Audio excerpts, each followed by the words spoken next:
Oh shit! Speak of the devil and shit. We live. Yo. Jay Roman just in time, my nigga. What's up, man? What's going on? What's going on, everybody? What's going on? Now, if you don't know what the title is, Jay, it's titled "Why Some Women Think Their Presence Is Enough."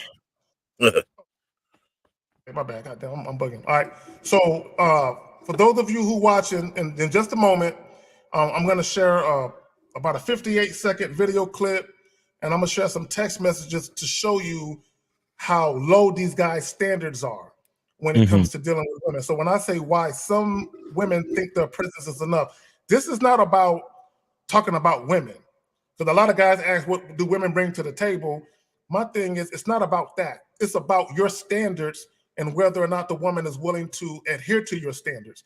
The problem with a lot of guys is you niggas ain't got no standards. You will literally accept scraps and crumbs from a woman, so as long as she's attractive, giving you some booty, and she's halfway agreeable.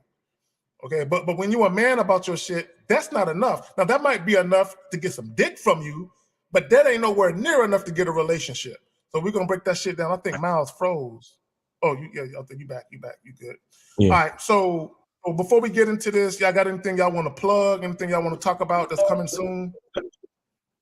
As always, I'll plug the Bad Boy membership. Go to badboymembership.com, badboymembership.com. Go to badboymembership.com and get 45 to 90-minute audios and tutorials on how to date women, how to show up in any situation as a man, and how to do your thing when you're out here dealing with these women in the street. And then also go to masculineidentitymembership.com, masculineidentitymembership.com, where you can get 30 to 60-minute videos on male perspective, identity, confidence, inner game, just overall self-perception, and how to handle yourself as a man and take care of yourself, and to see the value in yourself as a masculine man. And man, go to masculineidentitymembership.com, and that's where we at, man. Thank you, K-Zag, as always, for putting on a great show. Manhood is a skill set, and we got to do what it is. Shout out to Jay Roman for showing up and being here, man. So let's get it.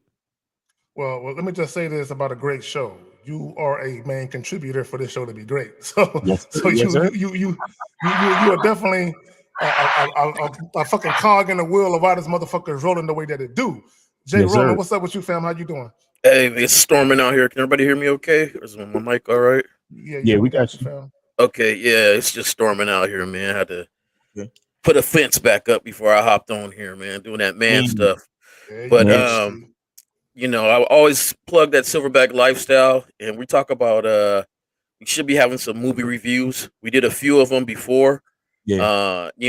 Things got a little busy and stuff, and so but we should be coming back pretty soon with some dope movie reviews and really showing how they be trying to put the man lifestyle down.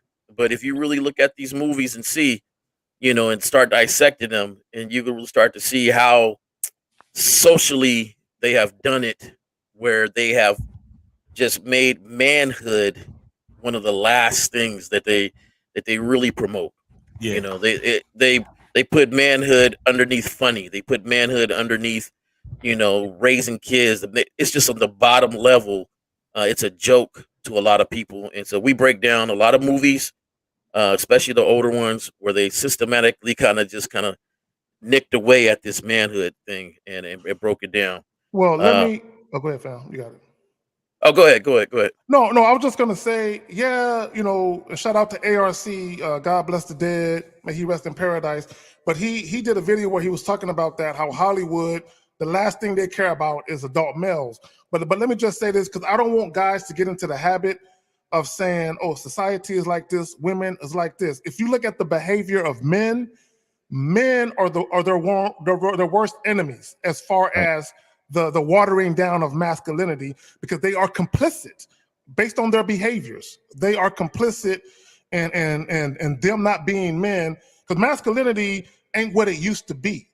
Okay, it's less men, it's less manly men than there ever was in today's society. And I think what it is, to your point, Jay Roman, is they've been socially conditioned and indoctrinated by the media, by movies, even by music to a degree, to feel like it's okay to be in the background and to put women at the forefront.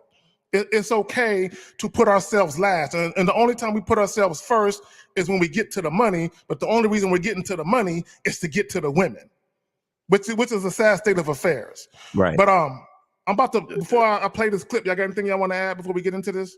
Oh, yeah. One more thing. All That right. show last week, I wish I was on. I was really busy, but I thought it was fire. I thought both of you guys was on there representing. From the very subject line, I already knew that show was going to be on point. Yes. And I think a lot of people needed that subject. So that's what's up. So for the people in the chat, when I start to play this clip, if you cannot hear it, immediately say something in the chat so that way we don't waste nobody's time. But hold on, let's get to this. Yeah, put a one in. Yeah, once it come up, put a one in the chat. Make sure we know y'all hearing it. Okay, here we go.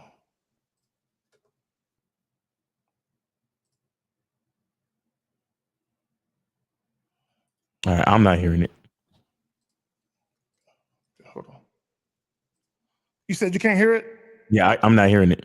Okay. All right. Hold on. Fuck. Let me stop sharing it. Okay. Let me do something else. Okay. Hold on real quick. Okay. Present. Share. Okay. Let me see if this works. Here, that's all they need. No. I think more and more men are waking up and raising their You can't hear it? Yeah, no, I can hear it now. I can hear it now. Okay, cool. Let's go. standards. And as they're saying these things and as you require these things, it puts into a woman's mind that I have to work for this man. He's not going to just accept what every other man is accepted from me. He is a challenge. He is something that I need to conquer, that I need to get and take him away from other women. Because if it's the more difficult it is for a woman to get you, she knows the next woman will have to jump through hoops like she did and do even more to win your affection and love.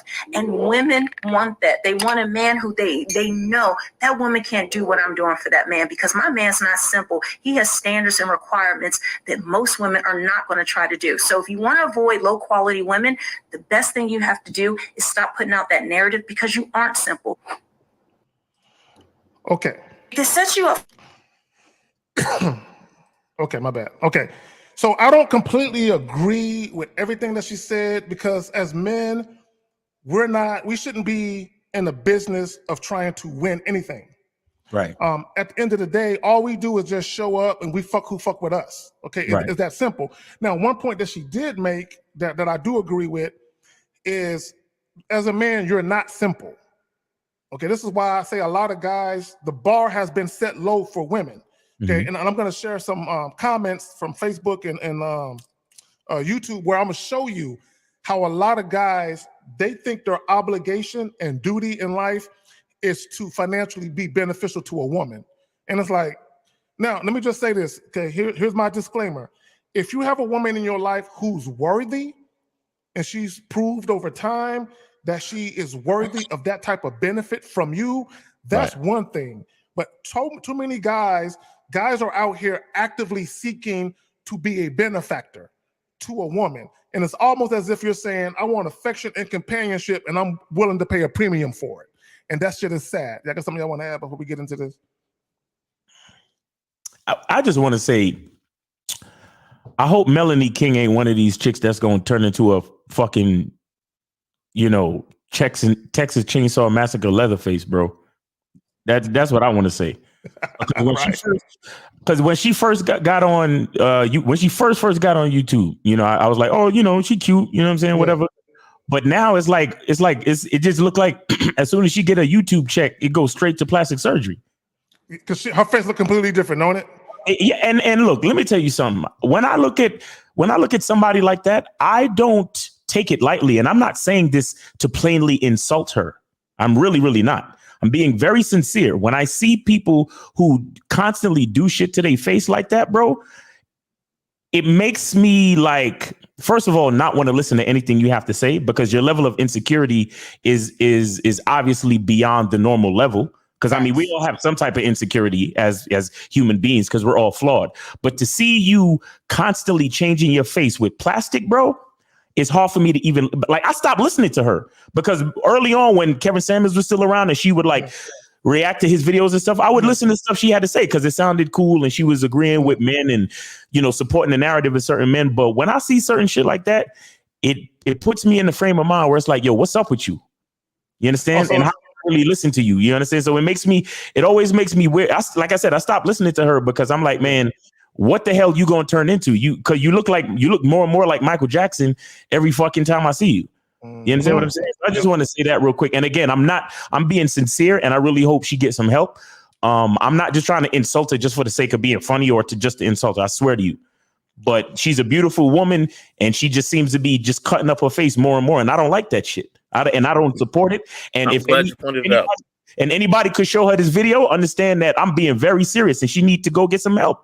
I ain't playing with you. Yo, that's some real shit. I saw a recent video on YouTube that I commented under, and a chick had a BBL, and dudes was calling her fine and all this, and I'm like, I don't want a chick that has a bunch of surgery and she's fake. And this one woman says, oh, but if you had a chance to hit, you would want to hit. And I'm like, no, I'm not turned on by that shit. Like even with chicks with fake breasts, I've never had sex with a woman that had fake breasts.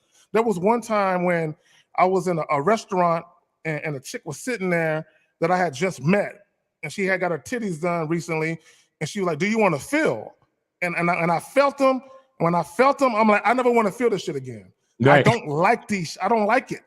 So to me, like, bro, even when I watch porn, if a chick got fake breasts, I click off of it.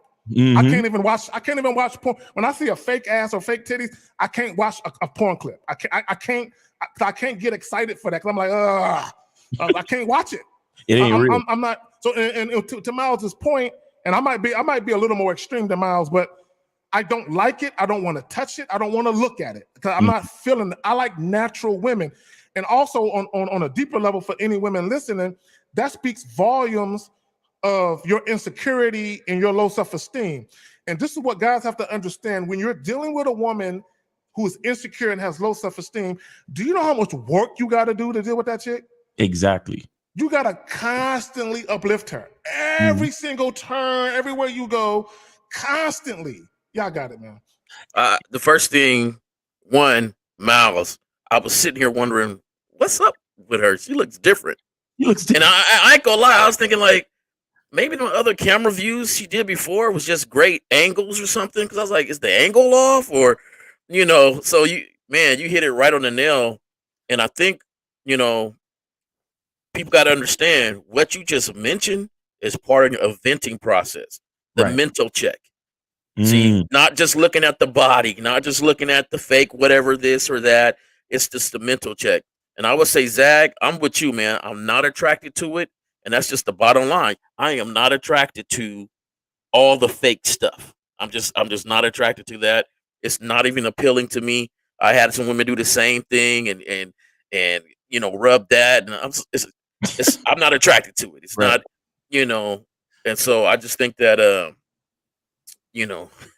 even right now, you're talking about her, sincerely, but that boils down to that venting process too, where cats need to start checking these ladies' mental. Facts, real shit. They need to start doing these ladies' mental. After a while, you got to start seeing like, hold on, you're kind of addicted to this stuff. People can get addicted and always insecure about something where they're changing something, and it speaks to their mental. And I'll say, sorry, real quick. I'll say this to go with the title, right? A lot of women who are so insecure to the point where they take so much stock into their physical attributes to the point of getting plastic surgery and BBLs and all of this like body contouring and all this different stuff that they do to themselves. It's kind of like, to me, again, to go with the title, they're putting too much emphasis on the physical. You understand? And it's like, oh, well, I'm a 10, I'm a baddie. You should feel lucky for me to even be here with you type shit. And I'm looking at you like, yeah, but half the shit on you is fake though. Half the shit on you is paid for. Half the shit on you, God didn't give you. You see what I'm saying? And so it's like the addiction of putting so much into the physical that's a part of the issue of a lot of these women thinking that their physical presence is enough, You understand? Because a lot of women, because they don't have any substance to them, after they leave the room, they're present. They have no presence, so everything goes with them. But sometimes you have some women when they enter a room and they smile and they wearing what they wear, they up the energy of the room. And even after they leave, the energy of the room is still up because they came into the room. And even after they left, you still feel their presence. You see what I'm saying? But when you focus on the physical only, you know, and it's only about your BBLs and your plastic this and your plastic that and your nose contouring and your makeup, and it's like, okay, you're just a piece of decoration that we could have done without. You see what I'm saying? You know, Miles, you know what it is? You know how you've been really hungry and maybe you ate a bag of chips to kind of hold you over until you can eat a meal? Right. These bitches are a bag of chips. Facts. Okay, I'm looking for a 3-course meal. I'm looking for some barbecue, some ribs, some chicken, something where you wake up in the morning from eating that and you still full. Like, I'm good. I don't even need breakfast because I ate well last night. That's what a nigga looking for. But see, in order to have that, it can't be the exterior. It's got to be the character of the woman. It's got to be the fact that she's a submissive, compliant woman, and she's actually an asset to you, not a liability. She brings intrinsic and intangible value to you. See, all that, she look good. Now, I don't believe in dimes because to say a woman is a dime says she's perfect. But I can take any chick that a dude says she a dime, throw her in a swimming pool, and when she get out, she a 6. When everything washed off, the wig and the weave, everything else, she look completely different. Right, you know what I'm saying? So for me, I don't believe in the dime for that reason. Like even with the thumbnail that I use, now that's a very attractive sister. But I promise you, she had on fake eyelashes, and I don't know if her hair is real or fake, but if she took off some of the makeup, now I still think she would be a cute chick without all the makeup on. Right. But she won't look exactly how she looks. It won't be the same. So this is why when you very first meet women, you cannot be enamored with that shit. You cannot allow that shit to get you to make decisions and look at her a certain way. Because my thing is, I can see a chick and I'll be like, she cute, but I gotta have a conversation though. Exactly. I gotta see, like you said, mental. I gotta do the head check, the mental check, and see where her head is at and see how she thinks. And let me just say this about the plastic surgery chicks. This is why a lot of times before they do plastic surgery, they make them go a psychological evaluation. Yep. Think about that. They have to go a psychological evaluation because what they're saying is, if you think you're going to be okay because you look different, we're not so sure. Let's check your mental aptitude to see if you have the right mindset to do this surgery. Because if you're so insecure, you have so low self-esteem, then this surgery won't really help you. Exactly. And that's why to your point. Countries. Exactly. And then you'll do more and more surgeries because you're never satisfied. Exactly. And you shout out to fuck with a chick like that. There's Miles, I think you're at a hotel or something. You freezing, bro. You're going in and out. You're freezing. All right, you good. Yeah. I think you're good. Hold on real quick. Before you continue, Miles, let me read this super chat. There's a snake in my boot. Okay, he's a new dude. I don't know if you're on the Real Game No Theory joint or Miles' channel. Did you think in the next 5-10 years, chicks will become more physically attractive, regardless of age, due to plastic surgery, et cetera, Kim K, et cetera? Let me tell y'all something. Here's the thing. What's understood doesn't need to be explained. Okay, let me explain what I mean by that. In my opinion, every man who's dealing with a woman will only deal with a woman who at least is visually appealing to him. At least she's visually appealing to you. Now you can categorize that with the number system 5, 6, 7, 8, whatever the fuck you want to categorize it as. But I'm assuming that no man wants to deal with a woman that is not at least physically appealing to him. So I don't care about her level of attractiveness, so I can look at her and won't be repelled by it. Okay, I'm more concerned with her character. Can she benefit me? Can she add value to my life that wasn't there before? The problem with a lot of guys is you'll have women come into your life and they'll either take or they'll just be like this. They'll just show up and they don't add value and they don't take value. They're just there. I'm not going to be in a relationship with a chick that's just there. Let's get the call. Can't hear you, Mouse. Okay, 954, you're on live.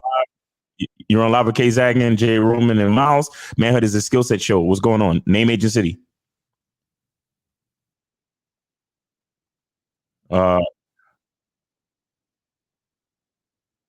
can't hear the other two guys. Can you hear him? Can you hear him? No.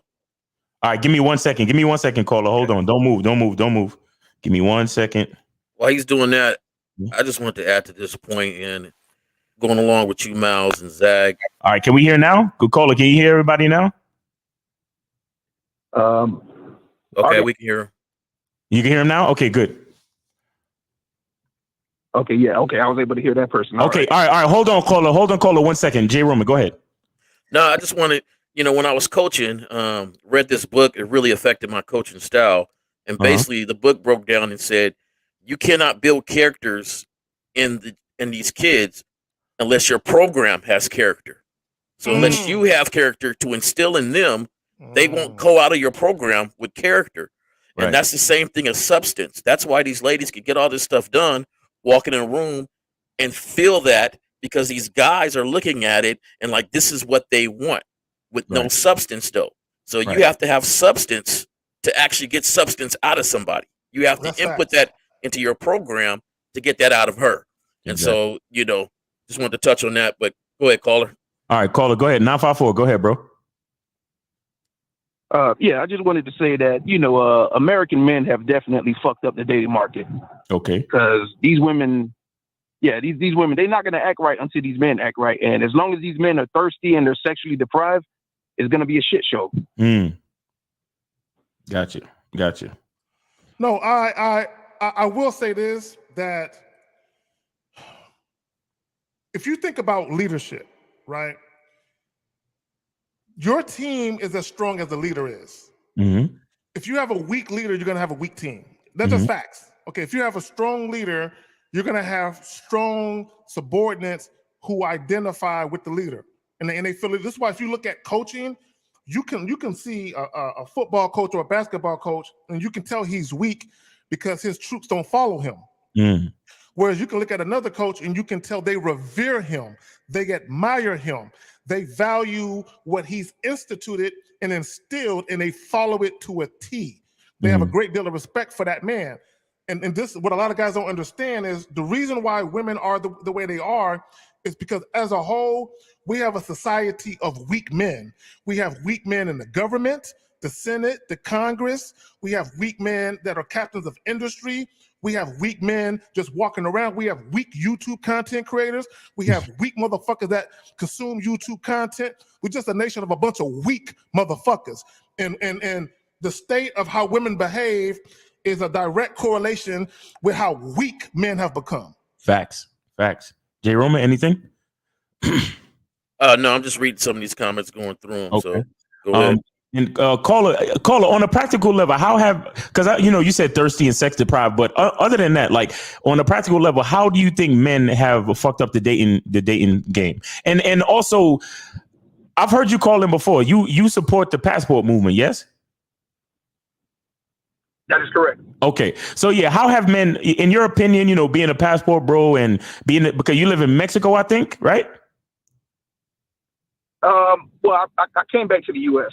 You came back to the U.S.? Okay. Do you still have a place out there in Mexico? You said, do I have what? Do you still have a place, a dwelling in Mexico? No, I was renting. Oh, you was renting. Okay, so you're back for good now? Wait a minute. Is this you, Willard? Yeah, this is Willard. Yeah, Big Willie. But I wouldn't call another man Big Willie. So this is Willard, definitely. Right, but so you're back for good? You're back for good or what? Are you planning on going somewhere else? I mean, I'm still going to travel and whatnot. As far as being back for good, I don't know. I mean, because this market, I mean, just like, I came back and man, these women are still on some bullshit. Okay. All right. Well, okay. Wow. Let's get to the good question then. How has, in your opinion, how have men, kind of fucked up the dating market, in your opinion, on a practical level? They don't respect themselves and they overvalue the woman. Okay. There you go. So do you think so do you think a man choosing not to work on himself and going overseas is could possibly be an example. I'm just playing devil's advocate, bro. I'm just trying to ask a question just to see where you at. I'm not trying to say anything, but do you think that, going to a place where it's a little bit easier to date, that might be an example of a man not respecting himself instead of working on himself and staying in America? Or you just think traveling is just whatever? Okay, I look at traveling different, but okay, most passport bros we did work on ourselves, right. And it's just we noticed that the market out here, it's a competitive market, man. It ain't sweet, right? So we're just like, you know what, man, fuck this shit. Got you. So that's when we go overseas.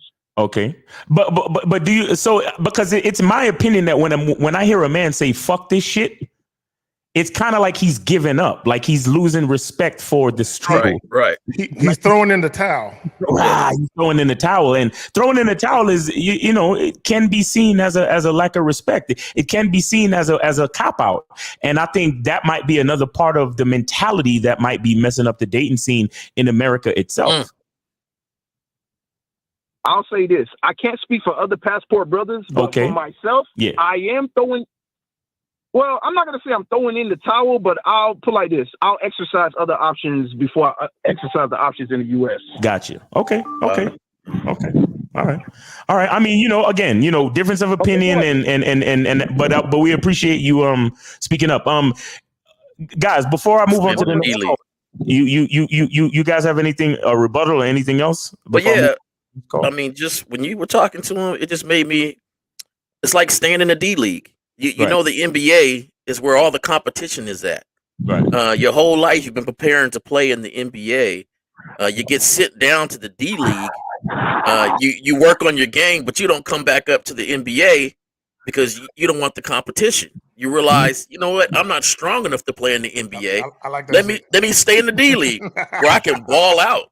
I'm hitting triple doubles in the D League. In the NBA, I'm only getting a stat of assist. So, hey, I like people that know themselves. I'm not knocking anybody that know themselves. So if you can't play in the NBA, stay in the D League and be happy then. But my thing is that if you want, for me, part of anything is accomplishing the challenge of it. Right. And so because that's to me where the real, essence of the accomplishment is at. That I was able to communicate and people understand my program and they run in my program. They run in my play now.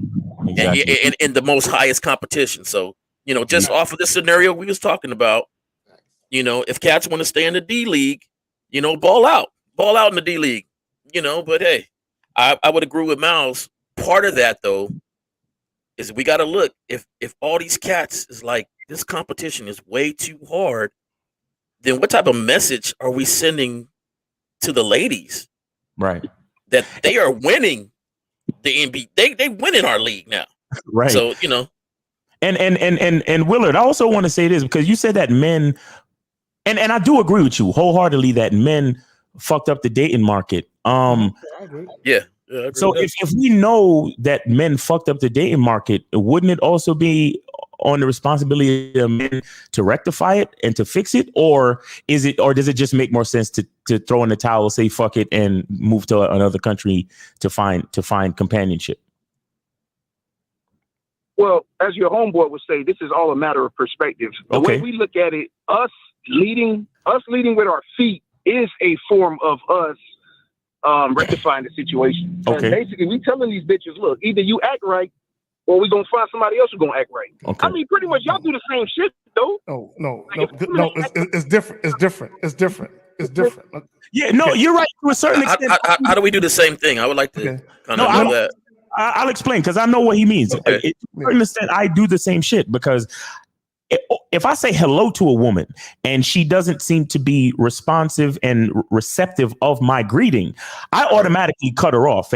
But again, I still give my efforts to women in my immediate circumference. I'm still not gonna purposely just go to another country or to another culture just so I can find easier, greetings from women. You get what I'm saying? But to a certain extent, yes, I understand. Like when I meet a woman and I say hello to her or I try to make an approach or whatever, and I see that she's not receptive, I cut it immediately. So it's pretty much, it's in a lot of ways, it is the same thing, caller. I agree. Okay, well, let me add this, okay, and this is just a reality of it. Women treat men different that they value. Right. Period. Okay, this is just a fact. I don't give a fuck what country you go to. Now, understand this, caller. When I say women treat men differently that they value, they have to see value in you, the man. If they see value in what you can do for them or provide for them, they don't actually value you. They just value what you can do and what you represent as far as what you can do. So it don't matter where you go. The problem is any man that's having problems with women, first and foremost, that woman is not sexually attracted to you, period. Okay, that's the first hurdle you got to get over, is that the reason why you're getting issues from that woman is because she doesn't see you sexually. The second reason why you would get an issue from a woman is because she don't actually respect you. Because see, a woman can desire to deal with you but not value you. In order for someone to value you, they have to respect you and to maybe one degree or another, maybe even admire you, right? The problem is a lot of guys are interested, a lot of guys are cool with women who are dealing with them that may desire them for whatever reason, but a lot of guys don't really care about women valuing them, so as long as that woman is there. This is why I say why some women think their presence is enough, because all she has to do is show up, look cute, fuck you every now and again, and be halfway agreeable, and guys are willing to pay. Guys are willing to wine and dine chicks. They're willing to pay a bill here or there, so as long as they get some pleasantries from a bitch. That's all I'm saying. Right. All right, you know what? Okay, go ahead. I was not up on the passport bros and things. I didn't even know that was a social society or whatever group that go anywhere, because I just never had any problem with ladies. So I didn't, this whole thing of, leaving the States to go find a woman. So I had to research a little bit. In the process, I looked at this thing and a whole little documentary about Korea, and they were saying that they're more aggressive towards relationship out there because that's a high regard for their relationship status. Like for you not to be in a relationship, it's socially kind of awkward, what I'm saying? So, when you're talking to them, hey, where's your boyfriend? Where's your girlfriend? Where's your husband? And things like that. So to me, if you're over there, it's not really your game or it's not really you. It's just that socially they are more aggressive when it comes to relationships and things. Exactly. So to me, that's playing in the E League, not even the D League. Not even the D League. Then on top of that, so then on top of that, it also said that they see bros as a fantasy. So they don't even take you seriously. They're just, something because they know what you might be working with, that they see that fantasy, but not really something. It's a fetish. And it's not something you don't see a lot of relationships like that. I don't know everything because, I'm new to this whole runaway thing. But, that's about it. Go ahead, Mouse. All right. So listen, Willard, I'll give you the last word before I move on to another call, bro. All right. Final thing I wanted to say, as to quote you from 2 years ago, women have no identity. Women have no identity. Everything that they do is a direct replication of all the guys she's been around or dealt with. Exactly. And I say all of that to say this. It's just, okay, how long is a guy just gonna keep playing in this tough environment? I mean, because listen, man, to sit up here and keep charging women to the game, dude, that's a waste of time, man. Okay. And a lot of guys, we value our time. So we're like, what, fuck this shit. And at least women overseas, they invest in you first. Okay. But a woman would invite you to your house. Her house. I got a question, Willard, and me and you ain't had many conversations, so do you believe a man could get to a point where he can work on himself, where it's not tough in this environment? Could you repeat the last sentence? I'm asking, do you believe a man could work on himself to the point where it's not tough in this environment? Where it's not hard in this environment? I believe some guys can do it, yes. I mean, I've done it. A lot of passport bros, we worked ourselves up. We've learned game. We've studied. We put into work. We upgraded ourselves. We hit the gym and all of that stuff. So my thing is this, man. prove, but to me, I really feel, you've got to the cusp, but not over the steps, because when you get over that, then it's easy. Exactly. Because any rejection is not charged to the game. That's just a raindrop in a storm. It don't matter. I'm still moving. I'm still grooving. I don't. Every person I ever said hey, hello to, or every thought that hey, it might not have worked out, but so what? I'm on. I'm moving on. Mm-hmm. And I don't have a minty thing saying, damn, it's wearing me down. And I feel like when you make that sort of it's wearing me down, then you easily get to this point where I just need to go. Mm-hmm. Mm-hmm. It's like the weakness has overwhelmed you.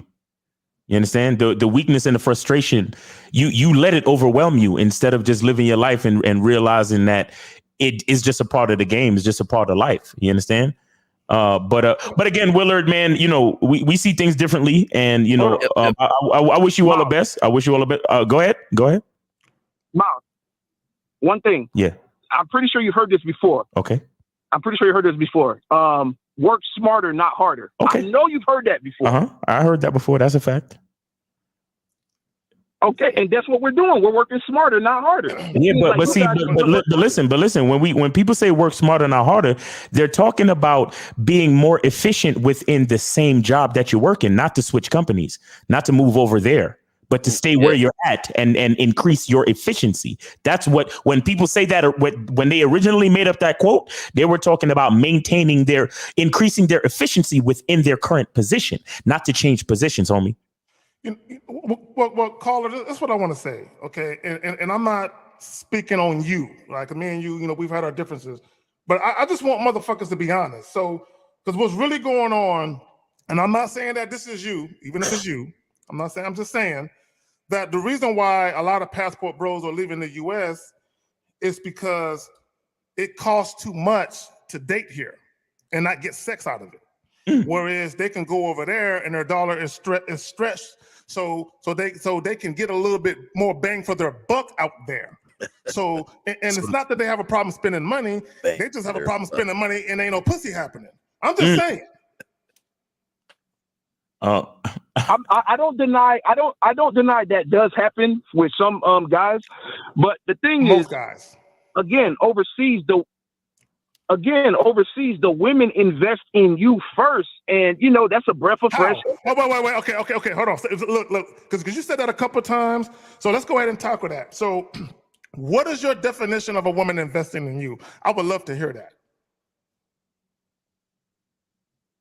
A woman cooking, cleaning, giving me back massages and all of that stuff. Making my life less stressful. Really? Tuesday? No, you talking about Monday, Tuesday? No, see, I disagree. See, that's a Wednesday, man. See, that's the problem. You can get that by just giving them the bitch dick. See, if the only way, look, well, I want you to understand something. If the only way you can get a woman who's domesticated to do those things is if you're paying for shit, she's not really doing it. That's the bare minimum. She's really doing the bare minimum. But because to me, hold on, listen. Because guys will literally get into it. Hold on, listen real quick. Most women, guys will get into a relationship with a woman simply because she's giving them regular pussy and because she's agreeable and just pleasant to be around. She don't bring no other value, because a woman cooking and cleaning for you is not real value, because you can do that for yourself. But you can go to a damn Korean masseuse and get that. Mm-hmm. But she what, Willard? I said she's saving me time by doing that. Okay. All right. You ever told a woman you like to eat? Come again? You ever told a woman you like to eat food? Yeah, and she cooks. Okay, so how hard was that? Okay, here's the thing. When you're dealing with that, well, I don't know about you guys' luck, but with me, a lot of girls, they're not trying to meet up unless they're going to benefit from them. So basically, I end up having to cut a lot of girls off. Mm-hmm. A lot of girls are like, oh, okay, yeah. Like I'll ask the girl, do you are you typically busy, or do you have time on your hands? They be like, oh, I can make time if you make my time worth it. Oh God, like, oh, because they're not sexually attracted to you. That's all that is. How do we, man? So Willard, I'm gonna tell you this, man. I'm a buff, chubby dude, right? So, I lead with my asset. They can see the belly. That belly needs to be fed. So I ask them a lot of times what they cooking for dinner. I lead with that. That just lets them know, like, hey, I'm needs to be fed. So I'm not hiding from it. I'm not in the gym. I know you mention all these guys is in the gym. I'm in the gym a little bit, do my push-ups and stuff, but hey, this is who I am. Been like this for years. So if you run a program where this is what you want and they don't give it to you, is it easy just to go to the next person? To me, it's just easy to go to the next person, right? And part of the benefit, and this is where I say you got to work on yourselves, is that part of their benefit is hanging out with me. They have a great time hanging out with me. I make them laugh. They enjoy the time. They feel appreciated. And this is before I give them the D. And shout out to Lucario in the chat, man. Where the homie go? Matter of fact, hold on, man. Let me put that comment back up. Yeah, that's important. God damn it. Where'd it go? This nigga Lucario and shit. So your personality and them hanging around you, that should mean something to them. Bro, Jay Roman, look, let me tell y'all something. You hit the nail on the head. When I was in my 20s, on 2 separate occasions, I had 2 women who were in their 40s and 50s tell me the same thing. They said, Kerry, do you know the most valuable thing a man can give a woman? And I'm like, no, what is that? She was like, his time. His time. And Carl, this is what I want you to understand. If the most valuable thing that you can give a woman is your resources, she don't give a fuck about your time. Facts. That's why them chicks didn't want to fuck with you. Right. And shout out to Frank H for the $10 super chat. He said, I appreciate all that y'all give to the game 100. You know what, Willard? Don't go anywhere, man. Don't go anywhere. All right. Because I see this conversation is too good. So stay on the line. OK. Yeah, I appreciate Willard calling, man. All right. Stay on the line. Don't go nowhere. All right. So we got 718. I think this might be Moses 718. You on live with K Zach and J Roman and Miles on the Manhood is a skill set show. What's up? Hey, men on the panel, what's going on? K-Zag, what's going on? Miles, what's going on, man? What's up, man? What's going on, man? Do you have anything to say to Willard, the passport, bro? And the fact that men are fucking up the dating market?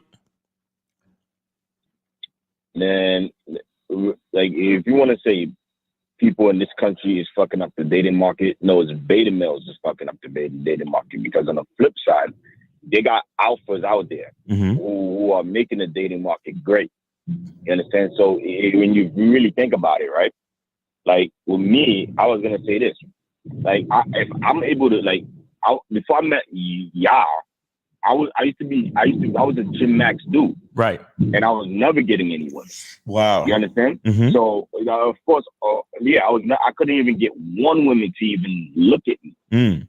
Now, when even though I'm still Gym Maxing now, but because I took time to learn game and I had patience to learn game, right? Now I see the big difference. You understand? So when guys is talking like him, that's because they don't have patience to learn game. I know a guy who's a passport girl. He told me over the phone, yo, the girls in the United States is hard. No, I told him, no, you hard. You make it hard because you don't want to take time to learn game. And then learning game takes passion. Exactly. And it takes time. And look, it took me 1 year to learn game. You understand? So, and while I was learning game, in the process of being patient, I was getting pussy here and there. So I wanted to say that. And another thing I want to say is, again, I like the fact, the main reason why I called in was girls who get BBLs were girls who are not good enough for themselves, man. Because they know that when they get BBLs, they're gonna attract a lot of attention from dudes. You understand? And guys are gonna love to talk to her and this, that. So that's why girls get BBL. So your thoughts on that? Well, what women are saying is my most important assets is my ass set up. The BBL. Yes, that's what they're saying. Because here's the reality of it. Okay, a lot of women can get a lot of attention for dick, but there aren't too many women that have their pick of the litter rather, when it comes to relationships for men who are actually men of value, men who actually have their shit straight, and men that most women want. Most women do not have their pick of the litter when it comes to relationship options. Mm-hmm. They have their pick of the litter when it comes to dick, right? So a lot of times when these women, they're transforming their bodies, and some, I'm not gonna say in all cases, but in some cases, they're either trying to monetize their bodies so they can make some money off OnlyFans or Instagram or whatever the fuck, or they're trying to put themselves in position to be around a man, a rapper, or an athlete, or whatever, so they can get a payday. A lot of them aren't even trying to get real relationships. They're just trying to get a fucking payday from these niggas. Right. That's all. In most cases. I don't want to put that on all women, because some women actually do give a fuck about themselves and they actually want genuine relationships with niggas. But some chicks, they'll take the money in lieu of a genuine relationship. Facts. All right, Moses. I give you the last word before I let you go, bro. Yeah. And also another thing I wanted to say is, is that with me, when I took time to learn game, like when I ran into this woman, you understand, and remind you, I fucked her within an hour. I didn't take out on no dates, and nothing. Now what happened was, she said the reason why she got turned on is because she liked how much of a real man I am, because she's not getting that. You understand? And the moment she told me that, it's like, yo, now I see what Lucario and Miles and the real game, no theory guys are saying. Right. Because there's not too many real men out here. You understand? And another thing I want to say is, like, to the chick with the BBL, there's a lot of them out there. I mean, look, like they don't want you to. Are you looking for John? Yeah. I was gonna say this, and I'm gonna get off here. Like they a lot of them, they got money, right? Yeah. But what happened is, because they don't got patience to go to Lucio's Robert and hire a trainer to help them get to the body goals that they want, they want to get a BBL. You understand? Because they think they're not good enough for themselves. Right. And as a result, like, look, if you get a BBL, you're still gonna fall in the same category, because you're gonna be attracting beta males anyway. Right. Because only beta males is gonna get caught up on that bullshit. You understand? I want to say that on there, man. Oh, check this out. And I just thought about this when you said that, Moses. What BBLs are to women is what passports are to passport bros. Oh, shit. Oh. You niggas ain't gonna like that one. Damn it. All right, Moses, man. Hey, we appreciate you calling in, bro. Take it easy and have a good day out there. All right. Yes. All right, man. Take it easy, man. Thanks for calling in. All right, so we got 347. You on live with K-Zag, J. Roman, and Miles on the Manhood is a Skill Set Show.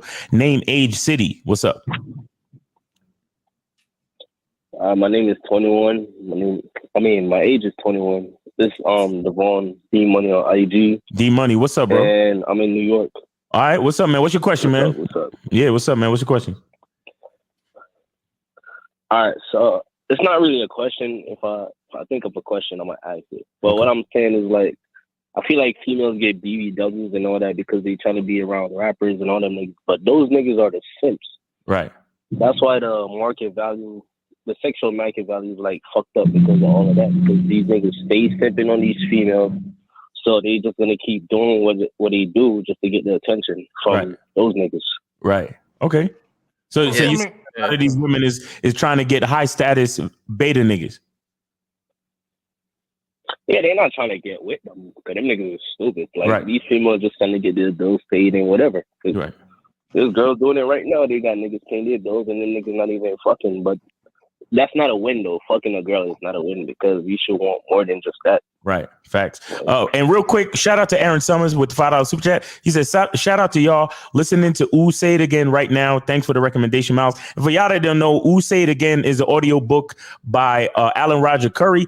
And it's on, I think it's on Audible right now. So y'all can go check that out, man. It's called Ooh Say It Again. It's a book where he tells you how to talk dirty to women and how to approach women and in the Mode 1 fashion and what to say. So go check that out. Shout out to Alan Roger Curry. And let me say this about ARC. Even though he's gone, he's not forgotten. Continue to support that man in his work, because there are very few men like him in this space. This space is overran by weak motherfuckers, and we lost the real one. So salute to ARC. Facts. Yeah. Go ahead, D Money. Wait, one question. All right, I'm gonna ask 2 questions. Okay, first, is that book on Amazon or what? Or can I get access to that book, like hard cover, like not the I don't like reading on my phone? So. It's actually it's an Audible book, Audible. So you gotta listen to it, I think. Yeah, you can get it Amazon on Kindle and all that type of shit. Yeah, if you got Kindle app and all that. Yeah, Amazon Audible. So I don't think it's a hard copy on that on Ooh, Say It Again. Okay. And I got one more question. Okay, go ahead. Why you think guys is running overseas like that? That's crazy. Like there's so much women like out here, like it's crazy. Like when a girl turns me down, I'll be like, okay, cool. There's so much other girls in the world. Well, here's the reality, caller. Here's the reality. Okay, there is a big difference. Like let's say you were in the military and you went overseas and you visited a place, or let's say you just visited a place because you heard some shit, and while you're there, you had a great experience with the locals, and maybe you got attention from women you never got. So you're the type of dude where maybe you got some bread, you're gonna retire from the military, whatever, and you be like, you know what? Outside of the women, this is a great place to live, and the women are a bonus. And you decide to move abroad for that reason. I can respect that. The problem is what's really happening, and this is very, very disingenuous of some of the passport bros. I'm not saying that this is the case for all of them, but some of them make it seem like just get your passport, go over there, everything will change. Just get your passport, go over there, and your life will be better. And what it really is you have certain guys who have a tricks mentality, and they're really speaking to other tricks. So this is what I mean by that. You have guys in America who are the type of guys where they spend money on chicks. They wine and dine till they spend money. And what's happening is women in America aren't as impressed with your money as these chicks in these third world countries.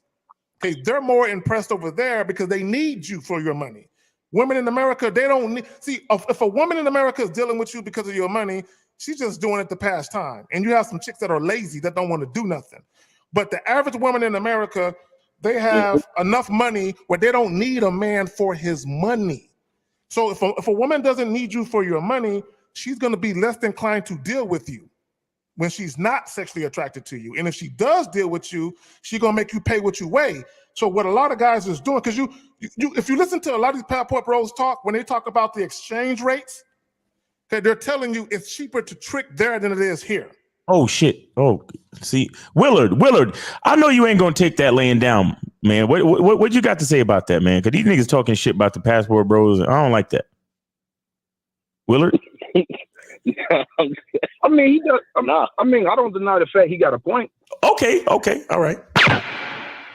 All right, he does have a point. The exchange rate is cheaper over there. But okay, why don't you answer the young brother? The young brother says he doesn't get frustrated when a woman doesn't, receive his advances, and when a woman, lets him know that she's not interested, he just kind of moves on and he doesn't let it bother him. But he continues to approach women in the United States now. But he's asking, why do men let it bother them so much to the point where they feel like they got to go overseas? What's your answer to that question for the young brother in New York, D Money?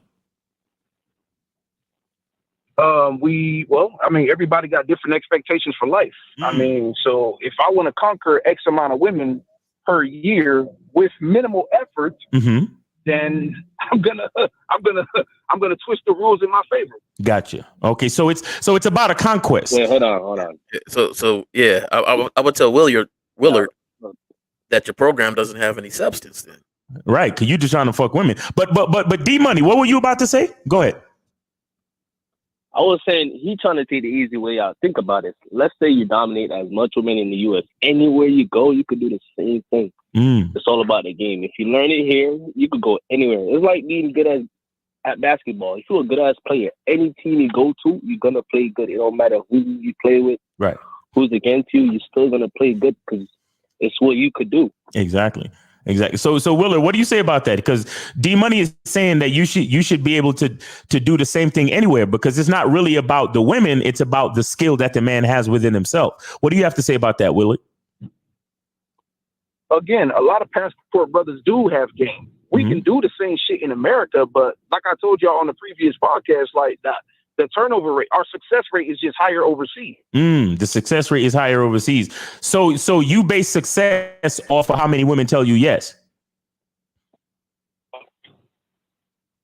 When you say yes, what do you mean by yes? Do you mean just sex? No, it's more so her getting on the program, her following orders, the whole 9 yards. So you base your success on how many women are cooperative with you. Okay, I see what you're trying to do. No, because here's what I'm saying. No. Listen. I'm gonna be honest with you. Now, I'm the type of dude, I deal with multiple women, and I'll be honest, I don't have a whole line around the block of women telling me yes and being cooperative to my program, because my program is very specific because it's based on who I am as a man. So I really don't have that many women banging down my door lined up. However, I do have a few that really appreciate the time to get to spend with me, and we do great things. We have a beautiful time, and I feel very blessed to have the time that I spend with them. And it's a very high I produce very high quality situations with these few women, and that's what is true for me. Do you understand what I'm saying? So I don't base the amount of women. What I base is my program, my identity, and the quality of life that I can produce. You get what I'm saying? So that's where we differ, because for me, I don't need 10 women to tell me yes. You understand? I just need one or two to tell me what I need to hear, and then we could have some time. We could do some quality things and produce a quality life. Because again, it's about the quality that I produce, not about the women. It's not about the amount of women that are going to tell me yes. It's about the fact that I have a program in place to give a woman an opportunity to say yes. You see what I'm saying? Let me add this to your point, Miles. You're right. Hold on real quick, caller. I would rather have 2 quality women in rotation who give me no problems than 10 chicks who I can fuck on a semi-regular basis, but I'm constantly having battles with them about their fucking feelings, and they're questioning me about how come I'm not answering their calls. I would rather deal with 2 chicks who know the assignment and don't give me no issues than to deal with 10 women I can fuck intermittently, but I'm getting all types of issues from them bitches. Right. Just give me them 2. I'll take them 2 and I'll be happy with that.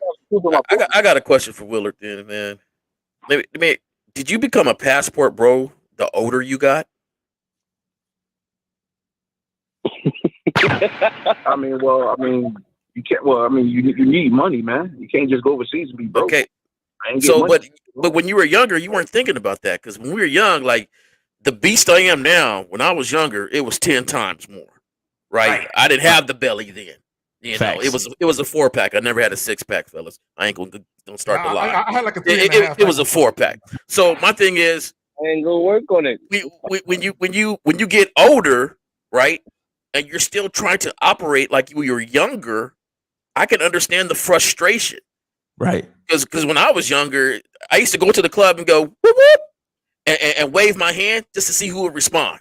And then somebody would walk over there, and it's not like I called her specifically. It was just like, yo, I put it up there. Okay. Hey, how you doing? We went from there. So nice. I understand the older you get, you don't get it like you used to when you were younger. Right. But it shouldn't matter to you like you were younger, because we matured in different ways and our focus has changed a little bit.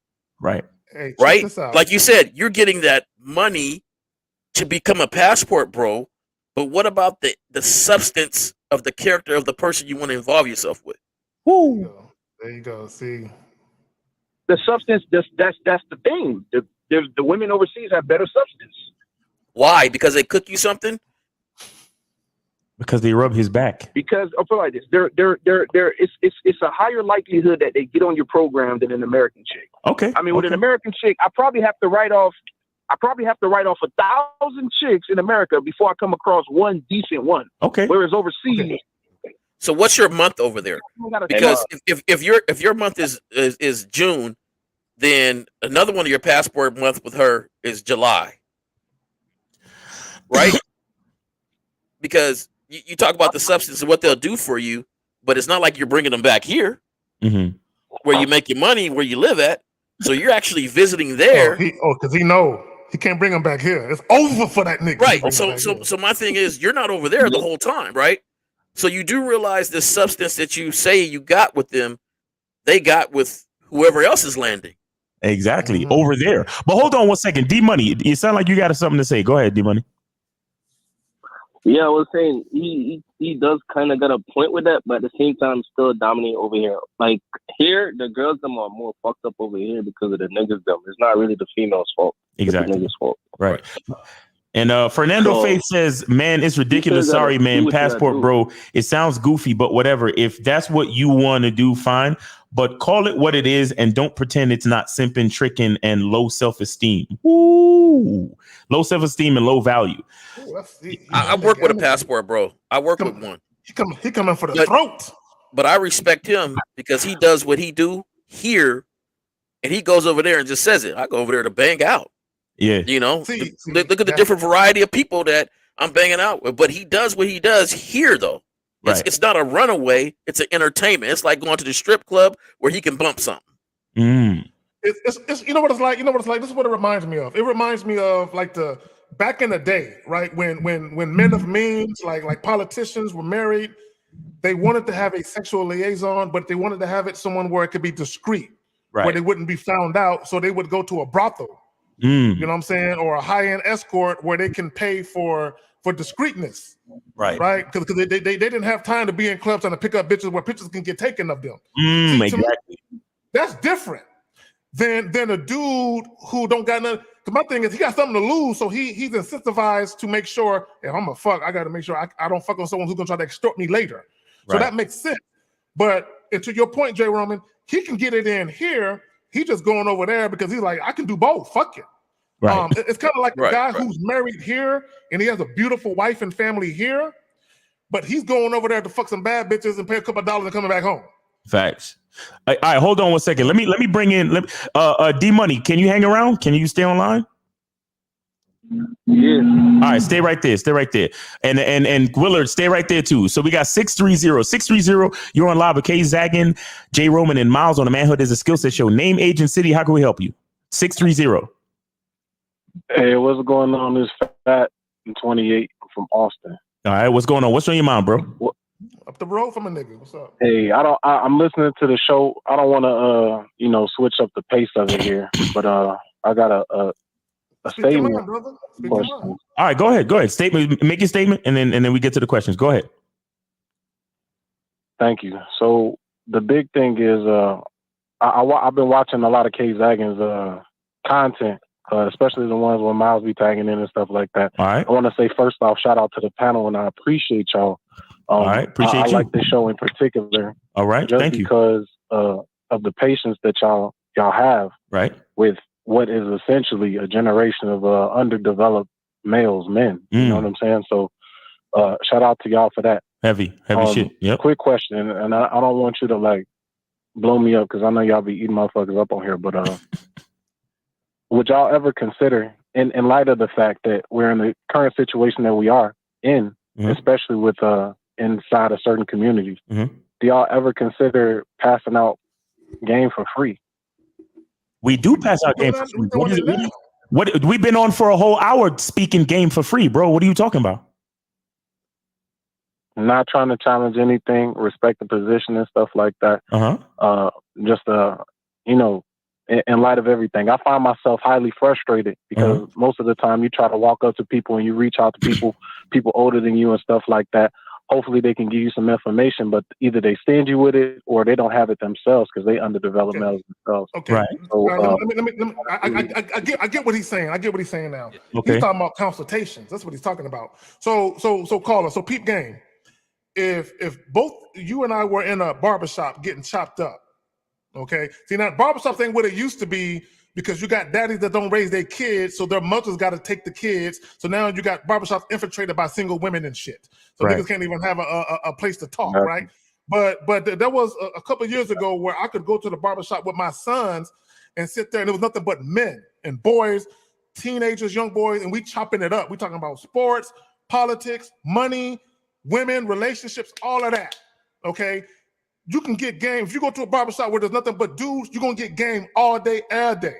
The problem is we all have lives, right? So if you said, man, K Zaggin, man, can I do a consultation for free?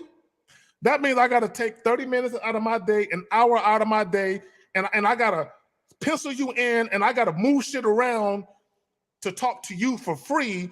my thing is my time is valuable. So I want you to understand something, right? We tell you all the time that as a man, your time is invaluable. Do not be giving your time to women who add no value to you. So if I'm giving my time to you to add value to you, what value am I getting in return? Right. And caller, as far as stuff for free, you got to understand this is why we do scheduled shows, because this is the time that we can get on and talk for free. We let you guys call in, ask questions, and we give y'all game for free. Now, there's other content that's more exclusive, that's more detailed and extensive, that we put a paywall. You understand? For example, the Bad Boy membership or the Masculine Identity membership. But bro, Lucario and myself, for example, we literally are on line 7 days a week. Like I do a YouTube live and an Instagram live Monday through Friday, where I answer questions in the chat for a full hour, bro.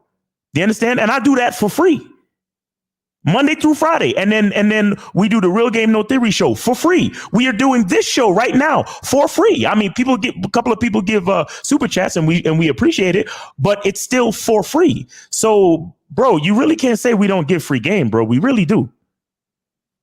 100%. And I don't want to, like I said before, I don't want to come in and shake things up or anything like that. I'm just curious about the situation because I know there's a monetary side and then there's a free side of everything. Right. And I appreciate y'all clarifying that for me. Yeah. But real quick, hold on, real quick. I want you to understand something. Okay, the monetary side is for the time. If I set aside time for you to individualize my conversation with you, where you can tell me in detail what's going on with you, bro. Right. And I can sit down and chop it up with you. My time is fucking valuable. Right. I need you to understand that, bro. Let me tell you something. I would rather jack off than take a bitch out to dinner. like that's how valuable my time is. And I say that because guys will take a woman out to dinner and spend 2 hours with the chick and they try and fuck. They could have just got their phone, pulled up a porn clip that's 5 minutes long and got that nut in 5 minutes and been done. They save money and time. But because guys are so desperate and they value sex so much, they are willing to, because they don't guys, look, let me tell y'all something. And I'm gonna pass it to my bros real quick. Women look at their time as more valuable than men do. Let me break down what I mean by that. When a woman is sexually attracted to you, her giving you time is of no consequence because she wants to do it. So she doesn't look at it as wasting time. She look at it as time well spent. When a woman is not sexually attracted to you and you're offering a date and you don't offer her the date that she likes, she will question you on it or she won't show up. Because what she says is, my time is so valuable for you, I'm going to make you compensate me for it. This is why you will have women say, oh, these niggas is cheap. They're offering coffee dates. If she's dealing with a man that she is sexually attracted to, she'll take any date or no date. When a woman is dealing with a man that she is not sexually attracted to, she's going to make you compensate her for her time. I need guys to understand the difference. See, a lot of guys, they don't value their time because they feel like, man, as long as I get sex out of it, I'll spend 5 hours with her, I'll spend $500, I'll do whatever. But if I can reach my end goal, which is some sex, I'm good. Right. Let me ask the caller something. What's your greatest resources? I'm sorry, one more time. What's your greatest resource? It sounds like time, I'm guessing. Well, definitely time. Right. You said you guessing. So my thing is, I would say number one, our minds, right? I'm clear about that. 100% time. Go ahead, I'm sorry. Okay. Yeah, I would say our minds, right? And then the time that we can have to whatever we thought about, whatever we're trying to plan, the time to actually make it happen. And so I'm glad you asked this question, because if you're asking it, I'm quite sure there's a lot of other people to themselves are saying the same thing. They just didn't call up. So if they can all sit in themselves, and if everybody could say time is one of my greatest resources, then you would have to respect the fact that if somebody don't want to give away their time for free. Facts. 100%. Everybody's making grand points. I find myself, I'm 28, but I pass out game to people younger than me. I try to give as much as I got, because in light of the situation, especially in certain communities, like I'm saying, But I would like to move on to my second question. Yeah. Move on to go on to next question. Oh, and real quick, shout out to Afi Kingdom in the chat. Shout out to the big homie Afi Kingdom, Passport King in the chat. Yep. All right, go ahead, bro. So I'm gonna just ask this question and watch the show. I need to hang up and move on. But I find myself being quite possessive, not over women in particular, because I'm not even interested in the chicks. I know they just kind of come, but I find myself being kind of possessive in life. I don't like people messing with my property if I deem it to be mine. You know what I'm saying? Okay. It's mine. Okay. And that gives me trouble with the women because ultimately I take them on and I'm like, okay, it's me and you. And then, you know, life shows you, okay, she's wandering off doing whatever the fuck females do. Okay.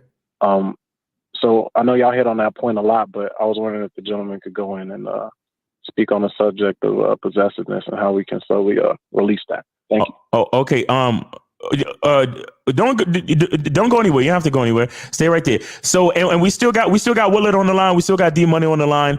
But I want to say this.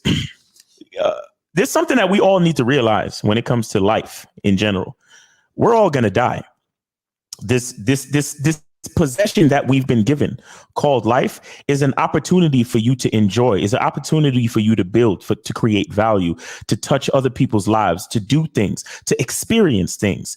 But at the end of the day, you still have to remember that life itself, he hung up just so y'all know. But if he's listening, life itself is something that ultimately we have to detach from it at some point. So since time is relative, you can live a detached life, but still enjoy everything about it. So in the same, if you can figure out a way to expand that ideal to dealing with women, you can understand that spending time with a woman is just that. Spending time with a woman. It's your job to experience. It's your job to enjoy. It's your job to appreciate. It's your job to feel and like her, love her, whatever the hell you want to call it, to experience everything that has to do with that experience with that woman. But when that time is over, it's over. You still have to live your life. You understand? Now that woman can leave you because she found another dude that she liked better than you, or she could get hit by a bus. Either way, the detachment is built in. Do you understand what I'm saying? Either way, the detachment is built in. It's a very low level mind that really holds on to things and thinks that they actually have a possession. You think any of this shit that I'm touching right now is coming with me when I pass? None of it. None of it is coming with me when I pass. So even the alliances that I have with K-Zag and Jay Roman, all of those things are temporary. So it's easy for me to detach from them. I enjoy them and I appreciate them. And I show up every Saturday to make sure I do a show with Jay Roman and K-Zag to make our connection more fruitful. Why? Because I appreciate our relationship. But I know that one day it's gonna end. I know that. And the truth is, the fact that I know that is the reason why I show up every Saturday to make sure we get the show done. And I try to give us the best game possible to make the relationship as fruitful as possible while I'm here, because I'm already detached. I know one day it's going to end. So that's what allows me to appreciate it so much. So it's the same thing dealing with a woman. A lot of y'all dudes, you can't enjoy yourself with a woman because you're always wondering about what she's doing when she's not with you. You can't enjoy yourself with a woman because you always thinking that you want to check her phone and you want to ask her all these questions and figure out what she's doing and blah, blah. No, it's your job to enjoy and fully embrace the experience while you have it. That's what appreciation truly is. But y'all got it if y'all want to touch on it. Let me add this, Kamal. That was a powerful sermon, and most guys, they won't look at it that way, but I'm gonna tell you it is. Enjoy people while they're enjoyable. Exactly. Period. Okay, let me say this, and I'm gonna say this. I've been preaching this. I've been preaching this to my clients. Compatibility means existing in harmony with no conflict. Let me say that shit again. Compatibility means existing in harmony with no conflict. If you deal with a woman who questions your program, there is nothing harmonious about that. Facts. You have conflict. So what a lot of guys have to realize, even if you are in a relationship where it started off being compatible, and then at some point, months or years later, now the woman is questioning you on everything that you do, and she's making it a challenge for you, guess what you are? You're no longer compatible. So that means the relationship has to end. See, this is what I find funny, because guys always talk about how women file for divorce at the highest rate. Okay, it's because you bitch niggas stay in relationships too long. Ooh. That's what it really is. See, guys don't want to talk about that aspect of it. You stay in relationships too long when the thrill is gone. The chick is like, nigga, I'm out, deuces. She is ready to leave before you. So, see, if you're going to bring up that women file for divorces more than men, then we got to look at the other side of that. Why is that? Why is the woman the first to basically say, I'm out, and the dude is, why are you leaving? Why is that? Because if a woman is filing for divorce, I want guys to pay attention. I'm going to pass it to my bros. If a woman is filing for divorce, that means she never wanted to be married to you in the first place, and she was only doing it out of convenience or for a benefit. And once that benefit ran out, she out. Or you did something in that marriage that caused her to say, nigga, fuck you, I'm out. Right. It's one of the two. There is no other reason. Y'all got it, man. Nah, I just had a little more questions, but he hung up because he tried to make it seem like he has, items that he was possessed over. But, just get to the truth. Like, if you're a possessive person, then you're talking about dealing with, this woman. Right. And being possessive of her. Because if you have I don't understand possessive, and I'm, that's where I get in trouble with women. Not her, but items. And just like, I mean, she coming in just stomping on Eddie's couch or something. Like, what do you mean? What are you possessive over? Like, so, he hung up. But if it was over women, then, you guys already talked to him about that. It just cracks me up how people can get so possessive over something that wasn't with them from the very beginning. Woo. Like, you had this whole time without this person. You just met this person, and now we're super possessive of this person. Like, you can't live on without them. You was breathing before. Right. You're gonna breathe after. That's what's the deal with this thought line? Like, nothing. And it's so crazy. If you look across, there's been so many breakups that you could probably look across and be like, yeah, that dude's still alive. He's still breathing. Oh yeah, he was down for a minute, but he cool. Like, so I don't believe in keeping something that don't want to be kept. Facts. So it can roll on. Because that's not my program. Keeping something that don't want to be kept. Let me show a couple of comments. We good on phone calls? I got something. Yeah, we got more phone calls. Cool. Who that? D Money? Yeah. Is that Willard? D Money. All right. You can't ask a question about being possessive over something you own. Like, that's a stupid question. It would be he probably try to sugarcoat it. It's over a woman because of course. Right. Of course. Can't ask a question like that. Like, I have a car. I wouldn't want anybody driving my shit around. Like, that's my car. Right. You can't ask a question about that. Like, that's stupid. No. He ultimately admitted that it was about women. So, but what are your thoughts on being possessive though, D Money? Yeah. What are your thoughts on being possessive in general, D Money? If it's yours, you are allowed to be possessive over things that's yours. You can't be possessive over no human. Like, I don't know, you don't own nobody. Gotcha. But things that you own, and because that's your value. Like, you earned this shit, so you got it. So right. Yeah, you have the right to be. All right, hold on one second. Willard, what is your opinion on possessiveness and men being possessive over women or the women that they're in relationships with? I feel like, you are the way you are. I don't think that's like necessarily something you control. If you're a possessive person, you're a possessive person. But I do think that that's something he should work on because, like you said, things in this world are temporary. Right. Okay. All right. So we're gonna move on to another call. You guys can stay right there. As long as y'all got the time to stay. D Money and Willard, stay right there. We got 248. You're on live with K Zag and J Roman and Miles on the Manhood is a Skill Set show. Name, age, and city. How can we help you? What's going on? This is the realist. Oh shit, the realist. It's been a minute, homie. Shit. Hey, hold on. Your nickname is the mall rat, nigga. You the mall rat. The mall rat. What's going on? What's up with you, man? What's going on, man? How you been, bro? Hello? Oh, he hung up. I don't know what happened. He must have Yeah, fellas. You know what I'm saying? One of the girls showed up. when they try to holler at the bitch that worked at the food court. It's bad reception at the mall today. All right, we got 210. Sometimes the 210 calls be glitches. 210, you on live with K Zaggin, Miles, and Jay Roman. Are you there? 210. That's the San Antonio area code. Yeah. I don't know why they be doing that. The 210 calls always be glitching for some reason. 210, are you there? 210-531, are you there? Yeah. I don't like going through the spiel when I see 210 because it's too much to say. But I'm gonna put something in perspective with these. There's some people that will try to get around and say, "Oh well, we had an understanding. You guys possessed an arrangement, an agreement."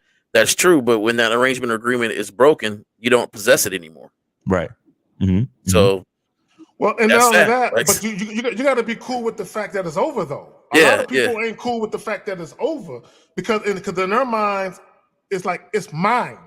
Right. No, a woman's pussy is hers. It's kind of like if you fucking a chick that you just met, he'd be like, "Who pussy is this?" And she fuck around and say, "Nigga, it's yours tonight." She might say it's yours tonight. Yep. You know what I'm saying? But see, if fuck around and ask the wrong chick, whose pussy is this? And she might say, "Nigga, not yours." Ask the wrong chick. No, that never happened. Just to me. cough. All right. Or she don't respond. She never responds to what she's saying. Yeah, Didn't you hear me? Didn't you hear me? I got a partner. He puts it like this because a lot of dudes are sitting there and being like, "Oh, I was cheated on," and whoop. And he says it like this, man. I ain't never been cheated on. She cheated on herself. She cheated on this. She cheated on hanging out or with this arrangement or whatever it is. And I think that a lot of you guys got to understand, if one of your greatest resources is time and another one is your mind, then you need to train your mind in a different way. Because if you always end whatever with a negative thought, that's you. You control that. It's like when I have a discussion with ladies sometimes and they take it a certain way, I say, hold on. Well, that's the way you took it. If you know ain't the way I said it, then your mind took it that way. So your mind can take it a totally different way. I'm not changing what I said. It's just the way you took it. So take it a different way because I didn't mean it like that. Your interpretation. It's not my job to put my words in such a way where you interpret it where it's favorable to you. I'm gonna say what I say and what I mean, and how you interpret it. That's your problem. And the stuff we be saying ourselves is really, that's what got us overseas. The stuff we say to ourselves. Hey, I want to say this is, coming back to the title of the show that, it says why some women think their presence is enough. And I, to quote Willard, it's the guys that has fucked up the dating market. And honestly, the reason why a lot of women think their presence is enough or their physical attributes is enough is because guys put physical attributes on a pedestal. I mean, all these guys who even have a 1 to 10 scale. Putting it back on men. Putting it back on me. Right. You know what I'm saying? All these dudes who have a 1 to 10 scale, they're the ones that made a woman. And K Zaggin alluded to it earlier when he was saying, I wouldn't call a woman a dime because that would imply that she's perfect. And so that implies that she has nothing to work on. So that just means, her sitting there is enough. Like, bro, they have these companies that hire what they call atmosphere models, where women get paid money. Like say I'm a high profile guy in Miami and I want to take Instagram videos and stories with a bunch of beautiful women at the club. I can call up a company. And have them send, 5 or 6 models, however much money I'm willing to pay. And they will fly them out and they will hang out with me at dinner and at the club for a certain amount of hours. And I could take as many pictures and stories and Instagram videos as I want to give off the impression that I'm living this high profile lifestyle with a lot of beautiful women. You see what I'm saying? And it's things like that have put women in a mental state for them to think that it's only their beauty or their physical presence that makes them so important. You understand what I'm saying? Like for example, even the example of the DJ Academic situation where his girlfriend got jealous and she got drunk and she got jealous and she started yelling at him for taking pictures with his fans. She thought that just her being there was good enough. Meanwhile, you should have been calling chicks into the VIP taking their Cash App and getting me paid to take pictures with these women in the VIP if I'm your man. Because I'm your man, you know I'm famous. Let's get this money together because your presence is not enough. I need you to work for me. I need you to understand who the type of man you're dealing with and how we can both benefit from this situation. So she could have been recruited. Instead of getting jealous of me taking pictures with these chicks in the VIP in the club, you could have been walking around the club like, hey, you trying to take some pictures with DJ Academics? He right over here. And they didn't even have to know that you was my girl. They could have thought you was just my assistant or something like that. And you brought the girls in and we charge these bitches $1,000 a pop to take pictures with me. And then I break bread with you later, if that. Or I just keep showing you a good life because you my woman type shit. You understand what I'm saying? That's how. So it's things like that. Why so many women think that they just got to show up and be pretty, and their presence is just. And one more thing I'll say before I close it up. There's a lot of guys out there that are literally just happy to be out on a date with a bitch. Speak on that. They are just happy that the woman said yes and showed up to the fucking date. They're like, they're ecstatic, bro. And the chick could be ignoring them. The chick could be on her phone the whole time. She could be, very, very disagreeable and disrespectful to them.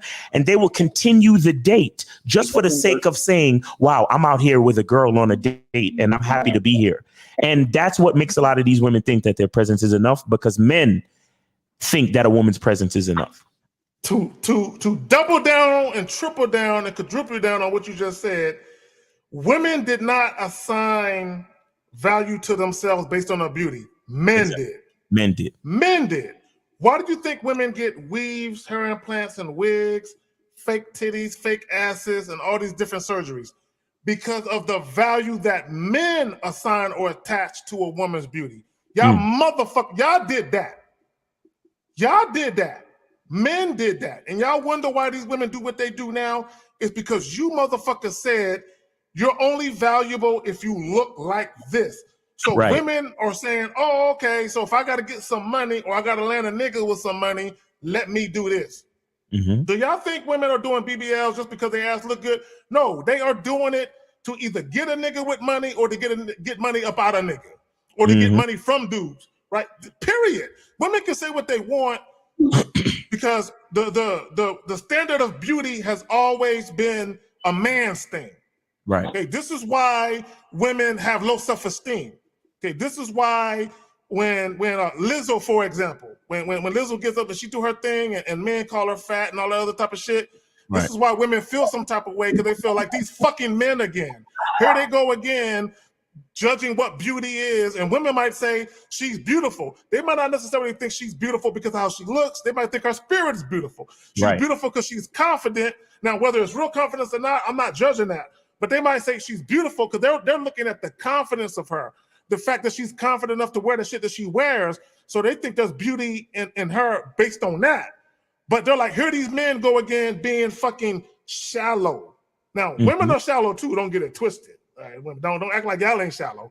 But the point is, though, women understand that, oh, if they're going to value me for my beauty, I'm going to make them pay for my beauty. And this is why y'all niggas have trouble. Y'all got it, man. I think we got we got I think we got Monogamous Player real quick. I'm gonna bring him on real quick, and then I'm gonna get to you, J. Roman. Monogamous Player, that's you, bro? Yes, sir. Yes, sir. Yes, sir. Oh, okay. Hang out for a second. Hang out for a second, real quick. I'm gonna let J. Roman speak real quick, and then I'm gonna get right back to you. All right, bro. All right, go ahead, Jay. All right. Hey, just to your point, Zach. This women say they think the presence is enough. That's for the D League. That's for the D League guys. And the reason I say that is because, if we look back, the true gold diggers, right? Back in the day, they just looked pretty and they could roll up and they get an NBA player. But then it changed. They couldn't just be attractive anymore. Now you got them that they study stats so they can have something interesting to talk to the guy with and say, oh, what's your name? Oh, you play for this team? Oh, your jumper, you've been off lately, 30%. And he's like, wow, you actually really know basketball. But you really don't. She just made sure she knew a couple stats to have something interesting to talk to you with. She might have a little career, so I do this, I do that. And it's not like a career she's going to continue to do once she gets you, but it's just to show you that, I'm not much of a gold digger. They have changed their standards on how gold diggers attract athletes now. It's not just walking up looking a certain way. I got to have this BBL now a certain way. I try to get them a little younger, so that way it seems like I've been through some stuff with them now. So it's a science that they got it down packed because it just wasn't enough anymore. So now women think that it's enough. That's for the D-League players now, right? Because now I ain't got to know no stats. I ain't got to know nothing. I just got to look pretty on his arm or something like that. So I just wanted to add that. Go ahead, Zach. Let me say this real quick. Let me say this because you said something that made me think about something.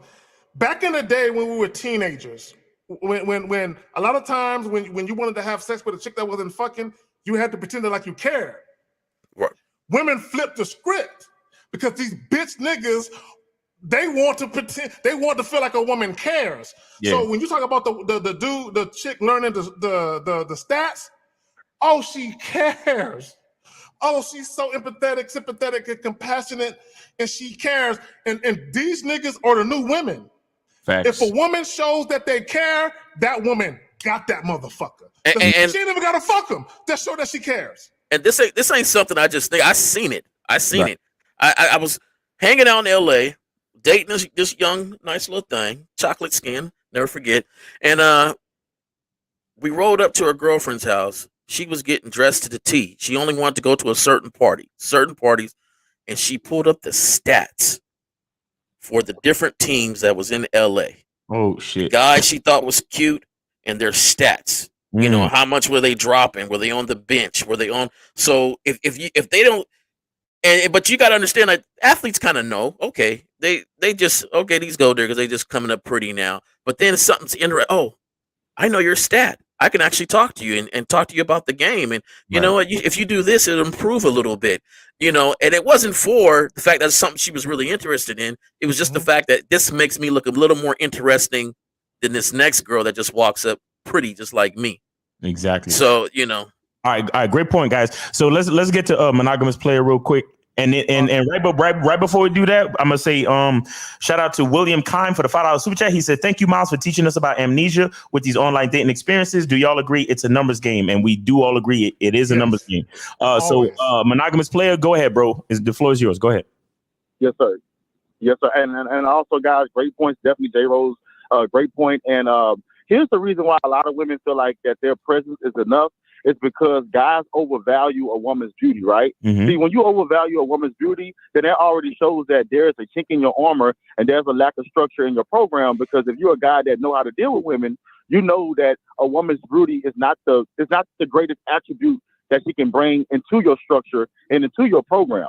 So if you're a guy that know how to deal with women, then you don't overvalue that. But when you do overvalue that, it shows that you have a lack of structure. And then also it shows that a lot of guys don't implement the vetting process. A lot of guys just get with a beautiful woman and then they're just willing to spend all their money and stuff like that. And that shows a woman too that you lack structure, because why does she deserve to get all of this when she ain't did shit but just look good? You see what I'm saying? Facts. So that just shows that you have a lack of structure, that you don't value the vetting process. But that's all I want to say, guys. Thank you for the opportunity. All right, man. Take it easy. Take it easy, monogamous. We appreciate the call, man. All right. Thank you. All right, and I also wanted to get D Money's opinion on this, man. Why do you think women think their presence is enough, bro? That one is a tricky one, but I mean, shit, it's because bitches just think they show up and be pretty and they will get whatever they want, and niggas really give them whatever they want. But that should be crazy, because I don't care if pretty girl is. If she ain't doing shit for me, she gotta go. Like, fuck out of here. Hey, look, caller. This is why I say hashtag her debit card works too. if a chick ain't breaking bread, if she ain't spending money, I can't take a shit. Look, hold on real quick. I cannot take a woman. See, y'all niggas talking about a chick cooking for you and watching some. If a chick ain't spending money, I can't fuck with her seriously. I just can't. I can't. I'm not, because this is what I know. Women do not like to spend typically. Now, there are some women who use spending money to run game, but typically women do not like spending money on niggas they ain't attracted to saying on some real shit. That's facts. Once a girl spend money on you, that bitch really, really care about you. Because I had girls spend money on me when I was broke. And it's like, yo, like, oh, fuck. So, all right. Looks is not all that. Need more than that. Exactly. Looks got to be more than that. But real quick, I think this is Darilla's calling back. Darilla's, you there, man? What's going on? You there? Yeah, my phone died. Oh, your phone died. All right, man. What's on your mind, bro?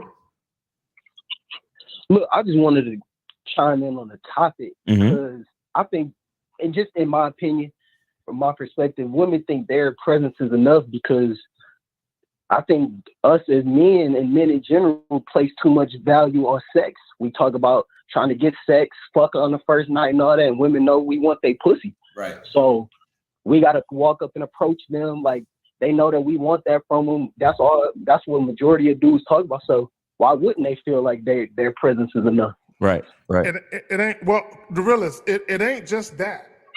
All you niggas is worried about a woman's body count. Y'all niggas is in the faith. Y'all niggas too.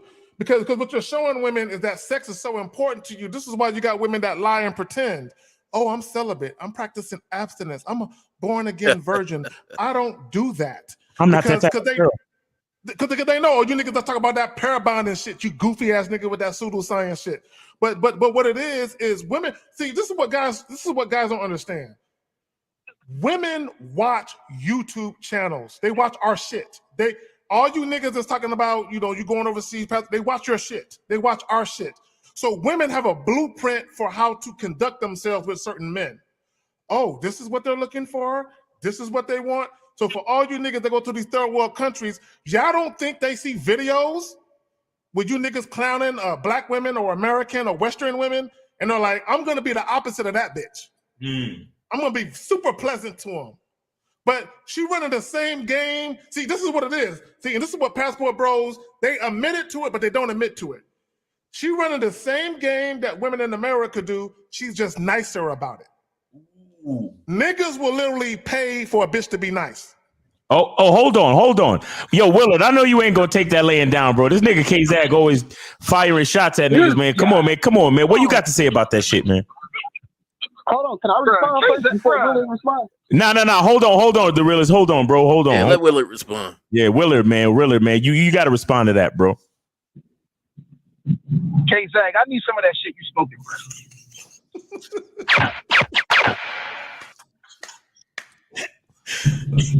Wait, so you don't think the women out there just being nice to you just because to run the game? Bro, every bitch running, okay, dog, that's how them bitches are. Because they don't just run it on Passport Bros, they run it on the guys in their country. That's just how they are. Okay, Willard, let me tell you why I say that. Y'all knew King, y'all knew Passport Bro King. I ain't gonna say his name. And Willard, you better not say it. We're gonna hang up on you. Don't mention a nigga name in the chat. Don't mention that nigga name. He said it himself. At least when you get rejected here, they're more pleasant about it. That's what he said.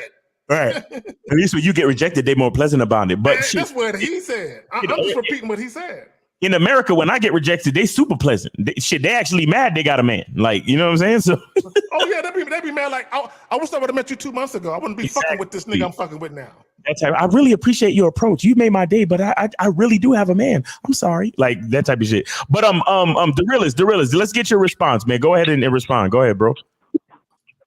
Yeah, well, to the ex talking about like dudes care about the body count and all that, but I'm like, Zach, when you come up here, I'm just saying, like, guys coming up here talking about I have to fuck a woman on the first night. If we're not fucking, you have no use to me. I believe that plays more into a factor of why women view themselves in a certain way more than anything. Dudes be thinking what they did. Oh, if I'm not fucking her, I gotta fuck the first night. I gotta fuck, like, dude, like that's why women. Well, hold on, real quick. I'm glad you said that. I'm glad you said that. See, back in my youthful days, when I was in my 20s and I was cheating and I had a live-in girlfriend, if I wasn't fucking a chick on the first night, I wasn't fucking with her. You know what I'm saying? Because I don't believe in let me get your number and let's have this long affair where I'm trying to get to know you over the phone and I'm dating you like you're gonna be my broad when I got a broad. I'm just trying to fuck. So there was a time in my life when I was in my early 20s where if I was trying to take a chick home and shit like I ain't with it, I'm like, all right, I ain't with you, and I walked away. Right. We fucking now, that we ain't fucking at all. Now that had a lot to do with the fact that I had a significant other at home. So I didn't want to play that let me get to know you game and I gotta hide my phone and do all that goofy ass shit. Now, I'm older, I'm way more mature, way more advanced now. I'm not pressed to fuck a chick on the same night. But if I try to, and she wants to see me later, she gotta know when she see me later, we fucking though. That's all that is. That's all that is. Hold on 1 second. So we got 802. You're on live with K Zach and J Roman and Miles on the Manhood is a Skill Set Show. Name, age, and city. How can we help you? 802. Hi, my name is Franz. I'm from Vermont. Okay. I'm 46. Okay. Although I don't look it. Okay. First want to give my shout out to Coach K Zagan there. First of all. All right. He's been helping me out a lot. And I want to say I just want to give my opinion and some encouragement to the passport bros or people who are going to go overseas, such as myself. I can relate to what they're saying. Okay. But I think it's important to work on yourself first before you go overseas. Right. Simply because whatever mistakes you're going to make that you're making now, you're going to make when you go overseas. And I think that's an important point. Yes, that is important. That's very important. Mm-hmm. So I guess that's all I really wanted to say. I just wanted to make sure all of us guys who, especially who are going overseas, are thinking clearly and are in the right mindset. Gotcha. Appreciate you, man. Appreciate you, Franz from Vermont, man. We appreciate you calling in. And yeah, keep working on yourself, man. So when you do go overseas, you can, understand who you are and run your game the way you want to run it, and don't let the agreeableness of a foreign woman make you make bad decisions. All right. There we have. I appreciate that. All right, man. Take care. Thank you for the show. All right. Appreciate the call. All right, Franz. Appreciate you. Let me say this real quick. This is one thing that I emphatically agree with the passport bros about. Right. I agree with this. If you are an American or a foreigner, especially for you Negroes, you will get more attention than you've ever gotten in America. Okay. I agree you will get more attention. That's facts. That's going to happen. But at the end of the day, once you start conversating with them women, they're going to know you ain't shit. That's all I want to say. Facts. All right, we got, you see, you always want me to go back to Willard. I know he mad. 463, you're on live with K Zach, J Roman, and Miles on the Manhood is a Skill Set Show. Name, age, and city. How can we help you? 463. Hey, how's it going, y'all? This Coach Brody. Hey, what's going on, Coach? How you doing? What's up, Brody? What's good, fam? It's been a minute. Yeah, I'm still Facebook still got me banned for another like 12 hours and shit.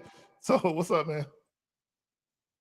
Man, not much, man. It's been a minute. Facebook had both of us hemmed up. But I think a big part of the reason is the concept of pre-qualification versus earned qualification. And I don't think a man who knows what he wants sexually, that means he's just thinking about his dick. It's like, no, there's a difference between what you lead with and what you have to qualify a person for. Oh. It's like when you pre-qualify, that means you already see yourself as, I'm qualified to do what it is I want to do. That means that if they want more than this, these are the standards that have to be met. But when you try to blur those lines and try to give them what they want to up front from the ego perspective, when you try to say what you want later, now you look like controlling. Now you look manipulative versus somebody who sets their standards. And I think that's what a big part of the problem is. A lot of men don't have sexual confidence and don't have any game. So when they're dealing with women, they're trying to invest in them transactionally. And there is no social contract when it comes to sex anymore. It's like maybe it used to be not the case anymore. So that means that anything you trade for sex it can be used against you. Anything you trade for sex other than Brody, hold on, stop. Heavy. Can you rewind and say that one more? Because what did they say in the law? Anything you say can be used against you. Can you say that one more time about sex? Can you go back, please? Anything you trade for sex outside of your own desirability, that woman's own desire to fuck with you, can be used against you. If you use money, you use it in the short term, you go to jail for prostitution. Use it in the long term, she can take you to court and say that you're using financial abuse. If you use the social status, you catch Me Too. You use emotional affection, you take it away. And guess what? Now you getting slanted in the street as a manipulator. And right, so narcissist. Right. They call you a narcissist, an emotional abuser. Hell yeah. Preach on that. Preach. Go ahead. Brody, you still there, Brody? What's going on? What's going on with you, man? Yeah, I'm still here. Yeah, he's still there. He's still there. It's that pre-qualification and earned qualification. It's not even that niggas really be all that horny. It's more so a matter of saying, I'm going to subvert this expectation. I'm going to take her ability to feel like she can leverage anything with her pussy off the table as soon as she meets me. So she knows anything that she's getting at to be non-sexual is because she put the work in. Facts. Yeah, Real see, shit. and I agree. Oh, Miles, go ahead, fam. I ain't even cut you off. No. You good. Go ahead. No, I agree. See, and here's the thing. If you want to take a woman's inability to leverage something against you for you to get to the sex, she got to be sexually attracted to you. Okay, if she's not sexually attracted to you, but she's willing to deal with you, she's going to leverage something against you. She's going to leverage the fact that you think she's beautiful. This is why I vehemently oppose guys telling women, you're beautiful, you're stunning, you're pretty. Don't tell women that shit. Facts. Because this is what guys have to understand. Once a woman knows that you are influenced by her beauty or her booty, or you are influenced by your desire to fuck her, she can leverage that against you. This is what guys don't get. Women have been dealing with this since they started sprouting.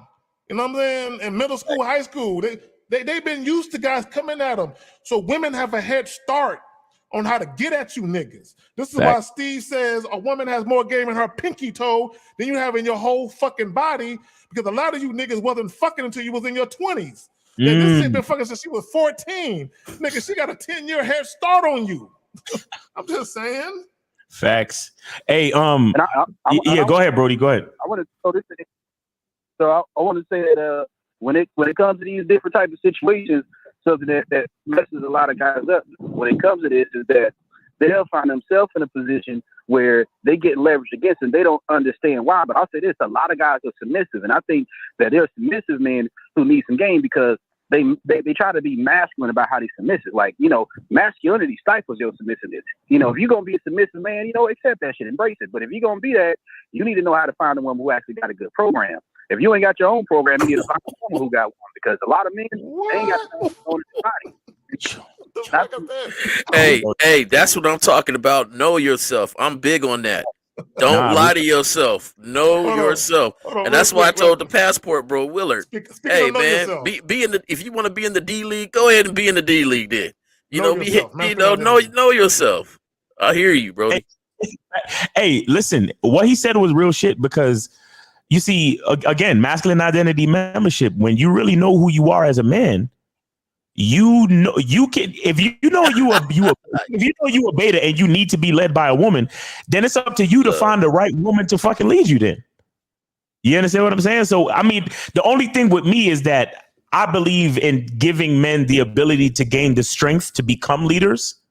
You understand? But I can see that point very well, that there's some men out there that they have to be led by a woman because they grew up in that paradigm of their mom, making all their decisions, and, they probably mama's boys, so to speak, and this, that, and the third. So they're really looking for a woman to tell them what to do, to lead them. That's why so many men, hey, babe, what do you want to eat tonight? Hey, babe, what do you want to do? Hey, babe, where do you want to go? And then the woman has to make all these decisions. And ultimately she realizes, oh, so I'm the leader, and if you don't have the type of woman that can appreciate being the leader of a man, then that's going to put you in. And that's the thing. In most cases, it's going to be hard for you to find a woman that can lead you and still respect you. You understand what I'm saying? So you really going to have to find a specific, precious type of woman who can lead you and still fucking respect you and show you some level of respect as a man. But Coach Brody, man, that's a really good point that you brought up. Well, this is why dudes end up in these relationships. Real quick, Brody. This is why dudes end up in these relationships where they be doing this amateur porn, where the bull is fucking them, and the wife is looking back. She got a wedding ring all shining, and she making sure she gripping the dick just right. But like, you wish your dick was big as this and shit, and that shit's glimmering off the camera just right. Yeah, because she likes to talk like that to a bitch nigga. You know what I'm saying? Right. So I just want guys to understand that you can have a relationship with a chick and be in a subservient role, but understand in that subservient role there will always be somebody higher than you. You're a chick and a motherfucker she fucking. Dang. But yeah, Coach Brody, man, I give you the last word on that, bro. And I say this right here. Anybody who wants to take that submissive role, that feminine submissive role, to be in that, because to me, I look at it as two abundance mindsets, two scarcity mindsets. Feminine dominant, masculine submissive, and scarcity mindsets. Abundance mindset, feminine submissive, masculine dominant, right? But when it comes to that abundance mindset and feminine submissive, there's some things that come with that. One of those things is you're going to be attracted to the fact that your partner is fucking other people. If you can't take being a cuckold, you can't really be no submissive man, right? If you can't take the fact that she's going to be degrading you, if you're not turned on by a woman degrading you, you can't really be no submissive man, right? If you can't take the fact that like your partner's going to have multiple people and you're part of their rotation, you can't be no submissive person if you're too locked up in your feelings and shit, in your ego about stuff. Like that 3-date rule, that's not gonna work for no submissive man. You got to put some work in and know. Wait, this nigga say some 3-date rule? What the fuck is a 3-date rule? What the fuck is that? Let me tell y'all something. Look, and Brody, we cool as fuck. I know you're the real deal. Let me just say this about you dating ass niggas. Okay, I don't have no qualms or gripes about a nigga that take motherfuckers out to dates. I'm gonna tell you, as God is my witness, may he kill me now and all my kids. I can count on one hand in my life that I took a bitch out on a date that I didn't fuck prior to the date. Oh, okay. And I'm not saying, look, let me just say this, because I don't want people to think that I got an issue with how other people do their shit. I don't have no issue with how other people do their shit. I'm the type of nigga, I'm fucking first. Now, is that always the most intelligent thing to do? No. Sometimes you want to fill a woman out and make sure she's straight, which is where the homie Miles and Lucario come in with, hey, nigga, I mean, that's cool that you do that, bro. But I ain't having no bitch at my crib until I fill out and make sure that she on the up and up. Facts. And that's where the maturity come in. And when you get to a point where you got shit to lose, right, and you run the risk of getting your door kicked in or a bitch drugging you while you sleep. Yep. Passport bro, y'all out in Colombia and Brazil. Bad night to sleep, everything. So I said, because I want dudes to understand, and I want to be clear, Miles. This is why I'm saying what I'm saying. Because they'll say, wait a minute, K-Zag, and you say this, but Miles and Lucario will say this. And I'm like, we're both right. Right. It's just like what did Rosebud say? Niggas can do things 10 different ways and all be right. Exactly. It's about what's right for you and about you understanding what you're doing. So let me just say this. You guys that do dates and you expect sex, you a fuck nigga to me. You a fuck nigga. You don't do a date and expect sex.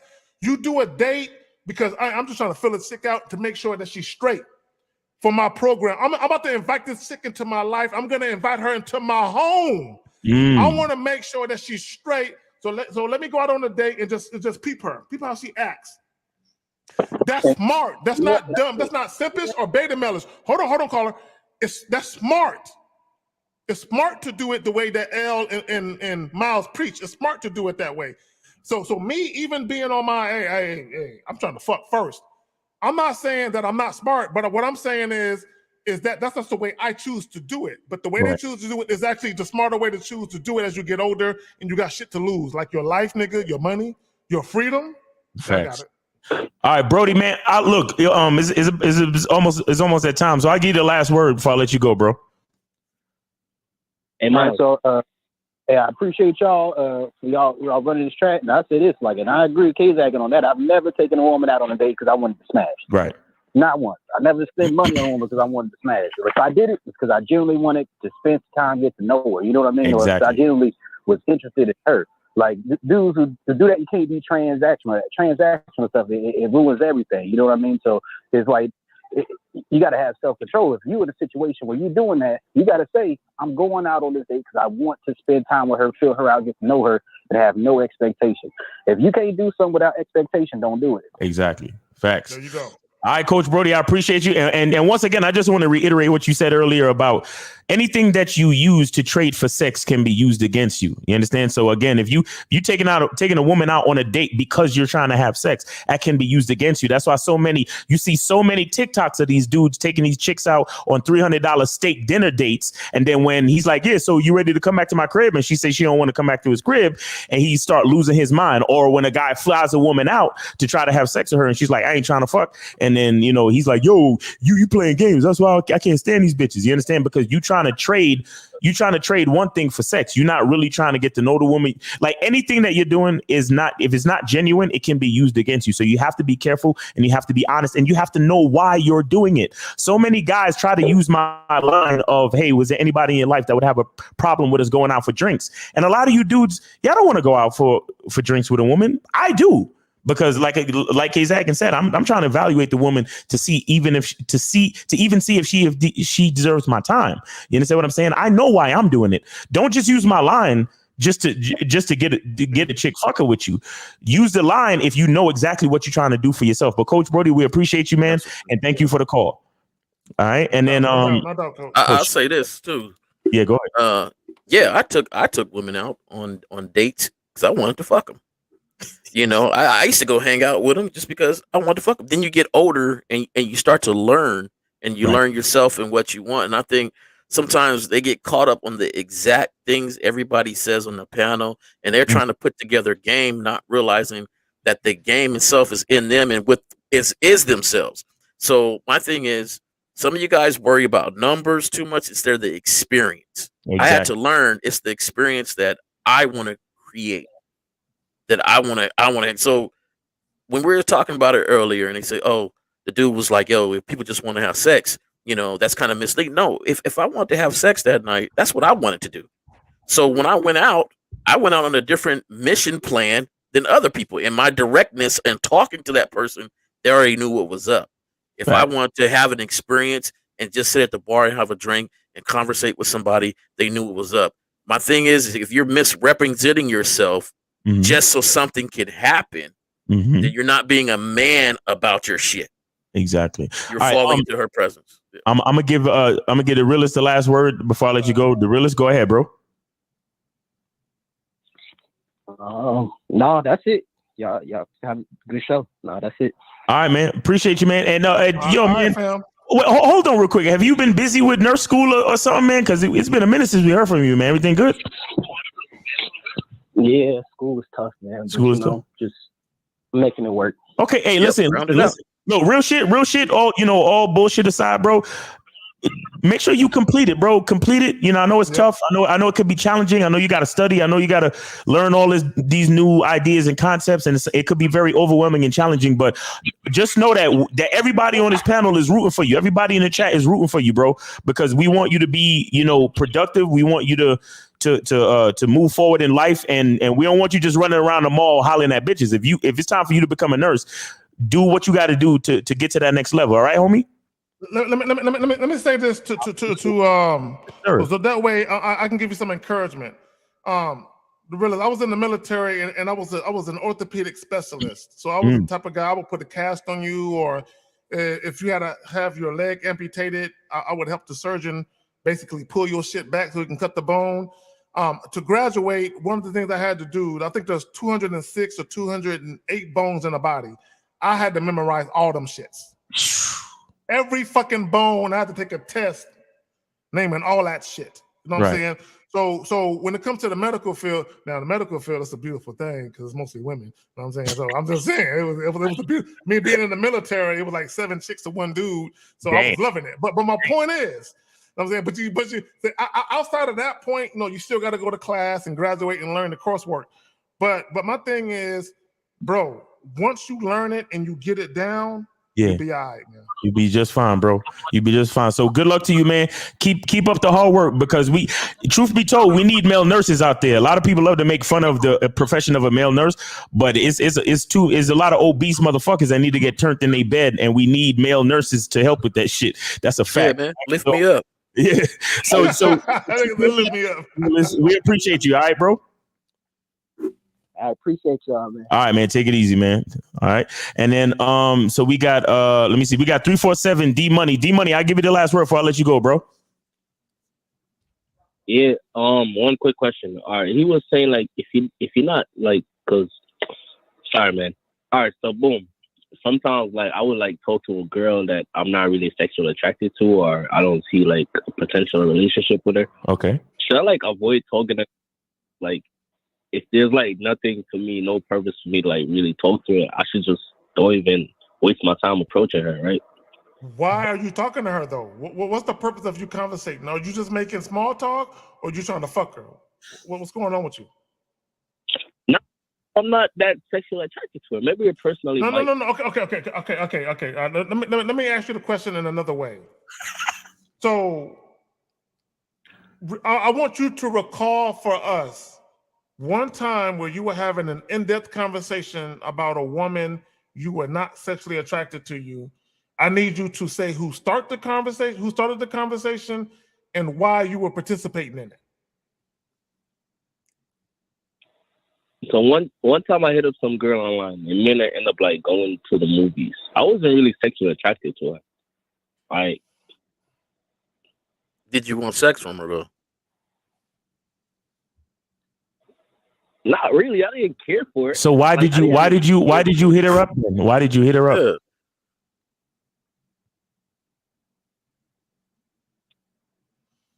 Hello? Maybe you could say that, but I don't really care for it. Maybe Bro. Stop. D Money. Listen very carefully. If you weren't interested in this woman, or you weren't even attracted to her, why did you hit her up online and then invite her out to the movies? Why did you do it? Maybe you could say I wanted sex, but I didn't really care for it though. Bro, okay, you're 21. You're 21, correct, D Money? You're 21, right? Yeah. Okay, I'm gonna need you to stop doing things without a purpose. And that means stop doing things without a reason why. That's what I'm gonna need you to stop doing. Okay. All right. So it's not about the woman, or if you're attracted to her or not. Just look at why you're doing something, and if you have no reason to be doing it, then don't fucking do it, because you're a man. Men don't do things without a fucking purpose. You understand that, bro? All right. So and was that your last word? Because I don't want to cut you off. Did you have anything else you wanted to say before I let you go? Yeah, appreciate the game. You guys teaching me a lot, and enjoy the rest of your day. Keep doing what you're doing. All right, appreciate you, man. Thanks for calling in, and thanks for hanging out and being a part of the conversation. All right, bro. All right, peace. See, that stuff irritates me right there. Right there. Okay, go ahead. It just irritates me because my thing is, my big thing is knowing yourself. Be honest with yourself. And I think that stops a lot of people from really seeing where they need to improve and what needs to happen. Now, when we were younger, see, me and my crew, we called it warming up the mouthpiece, right? And so, we knew we was going out that night.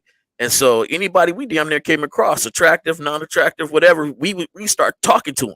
Hey, what's up? How you doing? Woody whoop. Nah, I don't really want the number. I'm just saying hello. Like, and they be looking like, man, why you sitting talking? Hey, I'm just warming up my mouthpiece for tonight.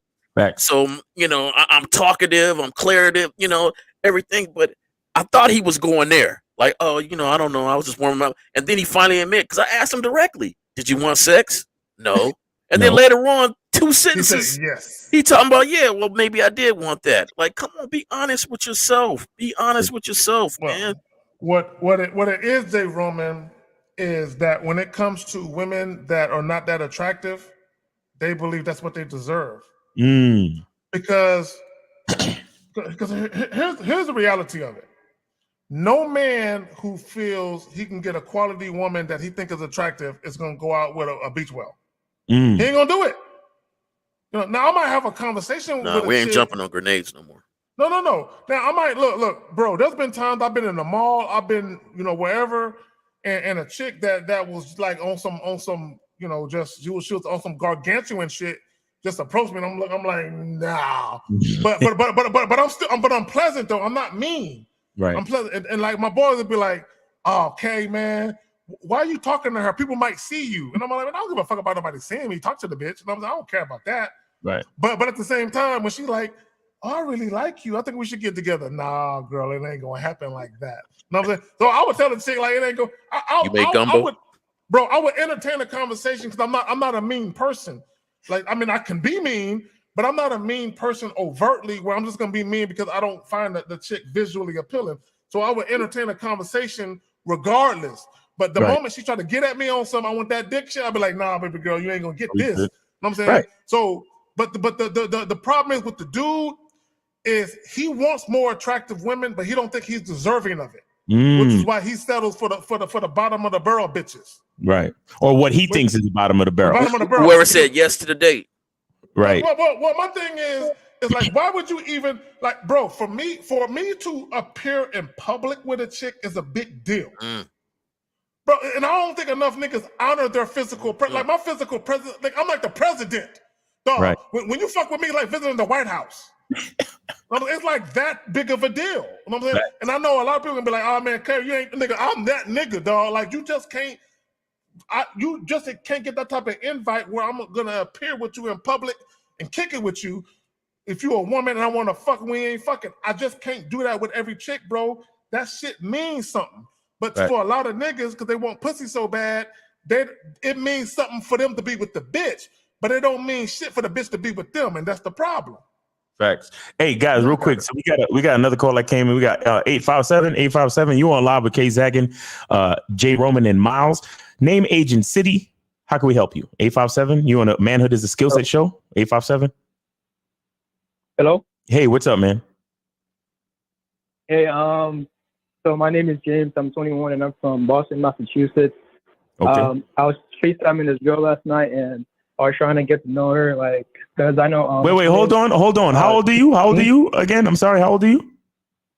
Oh, I'm 21. I thought he said 21. Okay, sorry. Go ahead. Yeah. Yeah.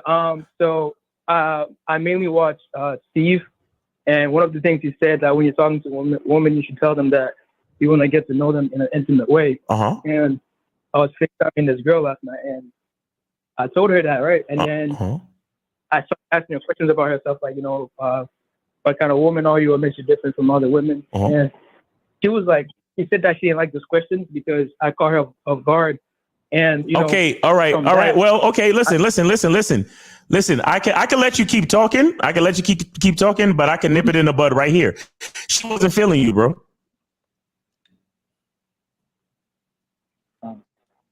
Okay. Did you have any other questions? Because that's simply why she said that. Yeah. Because when a woman is interested in you, if she's interested in you, then she wants you to be interested in her. So any question you ask her, she's happy to answer. But if she says to you, "Oh, you caught me off guard with that type of question. Oh, I don't know if I'm comfortable answering that question," she's letting you know that she's not interested in you. So that's all you need to know about that. Did you have any other questions? Yeah. So just based on that situation, I wanted to ask, like, how can I have like better conversations when I'm trying to get to know a woman and to avoid like these awkward silences? Okay. Awkward silences. Now, well, hold on real quick, because you said something about, you mentioned Steve the Dean. Are you part of the Man Mindset? Are you part of that program? Yeah, but I haven't bought the product. See. Yeah. See. Next time that awkward silence happens, just hang up. Yeah. Ain't no need to be on that phone no more. It's the same awkward silence that comes through when you admit that you haven't bought any of Steve the Dean's products, because you're not fully invested. You're not fully invested in the conversation, and because you're not fully invested in yourself. That's why you're getting awkward silences and women that are unattracted to you, because you don't have any full investment in yourself, because you're not willing to make the investment. And shout out to Bro Life for the $5 super chat. He says all about the you. Yeah, caller, what are you doing? So you just consume Steve's free content, and then you try to use it to talk to women online. What's up with you? That's why it don't work. I've been looking for that, and I mostly watch this stuff. I watch the Mr. Nice and Twisty, but I don't like invest in the product. You don't invest. Hey, caller, let me ask you a question. Do you play any sort of sport? Yeah. Okay, what sport you play? I play soccer. Soccer. Okay, you got plays in soccer, right? Where the teammates all work together, try to get that ball in the goal, right? Yeah. Okay, yeah. So how can you be successful if you don't run the whole play? You're trying to run half the play, guess the rest, and still want a successful outcome. Now, apparently, Steve the Dean is somebody that you can say, oh, you know what? I can learn from that guy. Right. But instead of investing in the whole playbook and the whole play, what you're doing is trying to look at soccer, run the play without fully studying how to be successful. Right. And I'll say this too, on the low, and I'm saying this to you so you can learn something, not to insult you. Please be clear, because a lot of you niggas is fucking soft and emotional out here. But I need you to understand that I'm saying this not to insult you, but so you can learn something. You're actually being very disingenuous and very disrespectful by calling us up and asking a question that you should be calling. You should wait till you're on a show from with Steve the Dean and ask him the question. And you should also be investing in Steve the Dean's programs, like the man mindset. Do you understand? Because you clearly are focused on Steve the Dean's and his teachings. You had an experience that you wanted clarity from, and you use Steve the Dean's message to help you with that situation, yet and still you're calling us. So what are you really saying? You're being disingenuous and disrespectful by thinking that we're all the fucking same. You think you can listen to Steve the Dean and then call us up and ask a question. It doesn't work that way. You have to be more respectful of the content creator that you claim that you're supporting, bro. This is not how it works, where you can be focused on Steve the Dean and then try to call us up. We're not all the same. Do you understand that, caller? You know what, Miles? You know what it's like? Go ahead. Go, caller. Go ahead and answer what Miles said. Go ahead. Yeah. Go ahead and respond to what Miles said.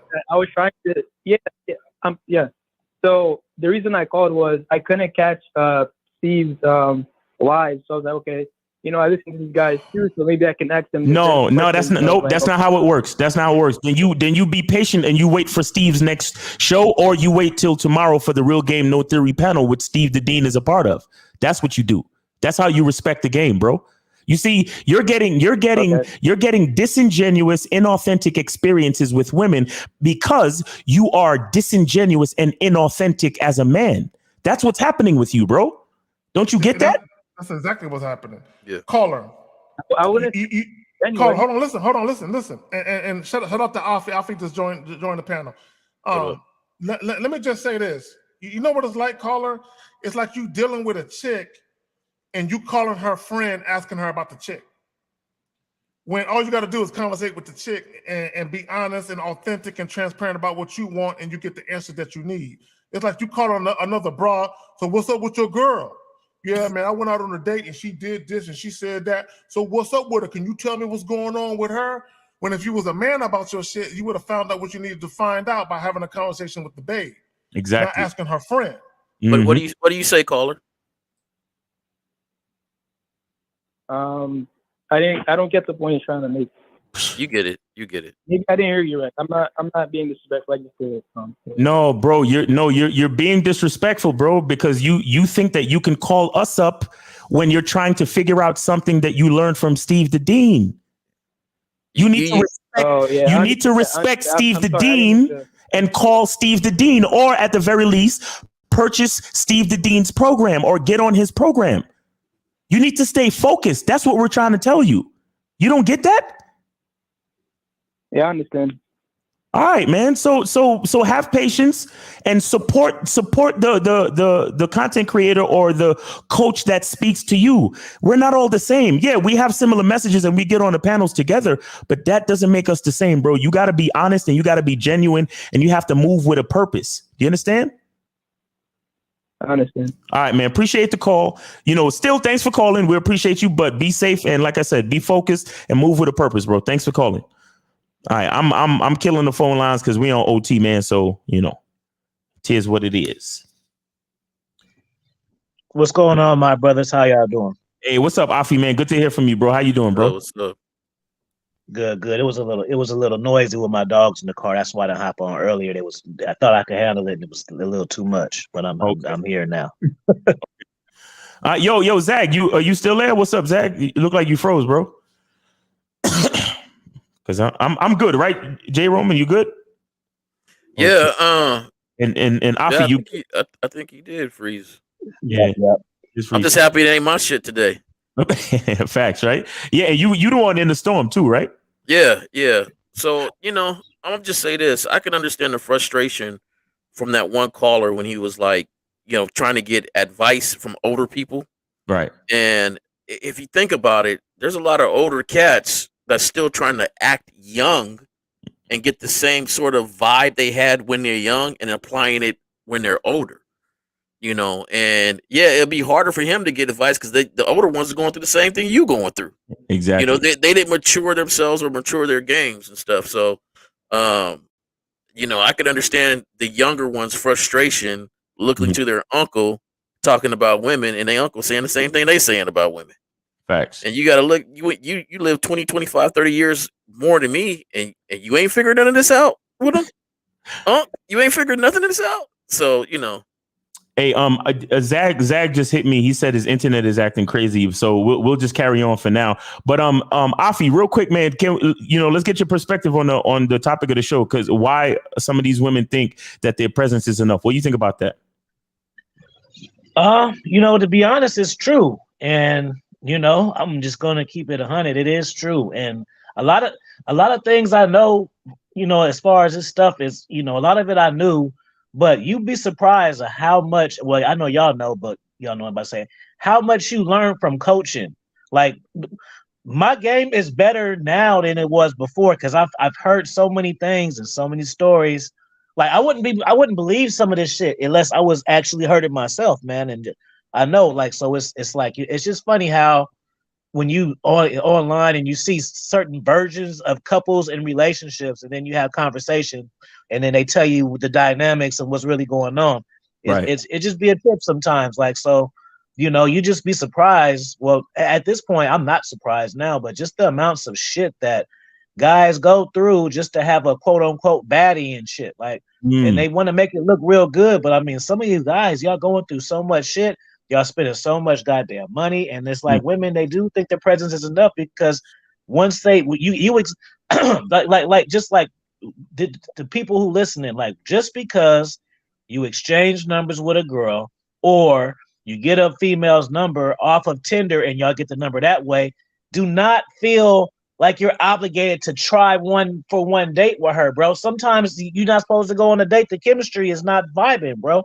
And they be feeling like, well, even though this is kind of an awkward conversation, she a baddie, and so let me just try one shot. No, bro. If you talk to enough bras, bro, you know which one's gonna fit with you, bro. Don't be getting too invested in the women over to her not wanting to fuck with you. Facts. Yeah. And how would you advise guys, young dudes or whatever, who, because a lot of these dudes, they really, because they're young, their eyes are bigger than their mind. You know what I'm saying? So they see a woman's looks, they see how she look, and they want to impress their friends and blah, blah, blah. And of course, the lust factor, because they think she's sexy and this, that, and the third. How would you propose that these young men, try to get over, the pedestalizing a woman's physicality? I'm gonna say, I'm gonna give my dating coach answer, and I'm gonna give my real coach answer. My dating coach answer is get you a mentor and some coaching for real. Because people can give you fly by light information, but you need somebody consistent and somebody who deals with you enough that can, if they're a mentor position, they're smart enough to make their game applicable to you because they're coaches already. So then they can really phase you how you want to. And the real answer is, bro, like, I learned this from trying to red pill my friends or whatever you want to call it. Put your friends on game, put them on pimping, put them on, you know what I mean? And it just can't happen because I remember, man, there was times, man, where I ain't gonna throw nobody under, but I remember, man, one of my boys, he came through to my house and he was talking hella grimy about his baby mama for like 3-4 hours. And it was the holidays, bro. And I'm giving them all the best that I got and shit like that. I don't like that. The next day, bro, they wasn't taking Christmas pictures. I said, okay, you know what? Never again, bro. Next day, I felt like an asshole. I was like, you know what? They gotta beg me for this shit now, bro. So it just taught me that when guys are going through shit, and then if the girl that they like, when the girl that they like do what they say, they don't give a fuck about what you told them, bro. Right. I learned that. That's crazy. That's crazy. You can get trapped for 2 hours consultation. The girl say, "Come on for a blowjob." Your words don't mean anything anymore, bro. Whatever. That's some facts. But also, I would add this. Because me, I'm a very private person. If I have a relationship, I got 3 brothers, so it's 4 of us. I do not talk to my brothers about my relationships. I don't. I just don't. You know what I'm saying? I don't talk to nobody. You know, if I feel some type of way about what this chick said or what this shit, I keep that shit to myself. And the reason why is because what if I said, man, this bitch did this bitch did that, and then all of a sudden they start to treat her different, but I stay with her. Right. Exactly. Now at the family Christmases and the Thanksgiving, they're acting funny towards her because of some shit I said. So to me, I don't talk about my shit to people, bro. I keep my shit private. Wow. Yo, and you know what else too? You got to be careful because some of the niggas that you think is your niggas, they just snakes, bro. They trying to slide in on your bitch early. So you start talking shit about her real, and he just gonna slide in and be like, yo, you don't need him. He was over my house talking shit about you anyway. Girl, you need to get with a man like me. Damn. You know? And so you got to be careful. You like, and that's why we was talking about it the other day, how dudes don't understand the difference between venting and processing their emotions as a man. You understand? Like, it's one thing because venting is just another word for complaining, bro. And it's like, exactly. It's exactly what it is. You know what I'm saying? That means you're not really in control of your situation. That means you're allowing a woman to influence your emotions and all that shit. So a man needs to learn how to process his emotions, and more importantly, he needs to understand game to understand that you can't let a woman get you to the point where you emotional in the first fucking place. If you got a woman in position to affect you that heavy mentally and emotionally, where you at your boy's house venting for 3 hours, that's not cool, bro. That's really no plan. Well, it also shows you really have no control over your situation. Because for me, a woman venting about me, I can't fuck with her. You know what I'm saying? Especially if she's, bro, one of the things that I had happen, you know what I'm saying, was I had a woman, at least 2 women I could think of, that called my family members about me on some, Carrie's like this. How can I deal with him? How can I da da da da da da da? And I'm like, bitch, you done lost your mind. You don't call my family about me, bitch. Right. Because I don't call my family about you or about us. Right. Because so when you call my family, they're like, this is news to us because Carrie never spoke about anything. So you're crossing boundaries and you're being disrespectful because you're speaking on shit. See, and this is what guys like. For me, that's a deal breaker. If a bitch call my family members, bitch, it's over. Don't call my mom. Now my mom, you know, she passed away in 2016. But prior to that, I had bitches like, no, your mom is kind of like my mom. No, bitch, she ain't your mom. You know what I'm saying? Don't call my moms about us. You know what I'm saying? So I had chicks that felt they was comfortable enough with my moms. Your son is being this way or that way. You know what I'm saying? And my mom's true to the phone, be like, that's Carrie. Like, hey, if you can't deal with that nigga, don't deal with that nigga. But that's Carrie. You know what I'm saying? But my thing is, but she in violation even calling my moms though. Right, exactly. Like don't even reach out to my family members. Like, bitch, if you're that stressed about our relationship, then maybe we shouldn't be in one. Exactly. But don't reach out to my family members and try to get at, because you crossing boundaries, bro. I will leave a bitch. Don't call nobody. But anyway, y'all got it, man. Hey, let me, man. Let me drop something real quick. Let me drop something real quick. This is kind of important. I just thought about it because you was asking Miles about the young cats. This is what I want to tell the young cats. This is imperative, man. And this is this. You shouldn't consider settling down or marry until you at least 30 and traveled around 10, 15 states and out the country. That's the first thing. But what I want to tell you is what's very important that I'm even learning later on is the reason why you should is because what you like and what you're attracted to is going to change, bro. Facts. Dude, my taste at 20 to 25 different. So you fuck around and you settle down at 23 and shit, and then at 27 your vibe different. You still got the same girl. Now she a good girl though. She an awesome girl, but she an awesome girl to the cat you was at that age. Now you mad because you want to advance to something else, but you already committed to her, and now you frustrated and shit because you guys still just keep your options open, bro. Your shit is gonna change because what's gonna happen is as you go in these relationships fail, what happens is you learn what you don't like. And you don't get to learn what you don't like if you ain't fucked around enough. So that's going to change the route to where you want to end up. Right. So I don't give a fuck how cute she is. And hey man, you may your requirements may even change to something else. Exactly. You know, like let's say you get rich and go viral, and the submission shit may not be as important to you because you like, let's say running Fresh Prince CEO game, like you just want different ones all the time. That shit don't matter about because they come and they go type of shit, you know, because you pulling them that kind of way. So you never really know. You think you may want a housewife or a housewife. You think that's not what you want, but then later on you try to get one. You don't know how to get one because you wasn't open to your taste changing, man. Even races and everything. Somebody even on here might love white girls, but if they 21 years old, they might not experience one until they 28. And so you don't even know about that whole little gap right there. So keep your shit open because your shit's gonna change. So listen, man. You know, it's getting to be that time. Brother like me gotta go. So we want to get the last words, and you know, and see where everybody could tell everybody where they could find you. Anything you want to plug?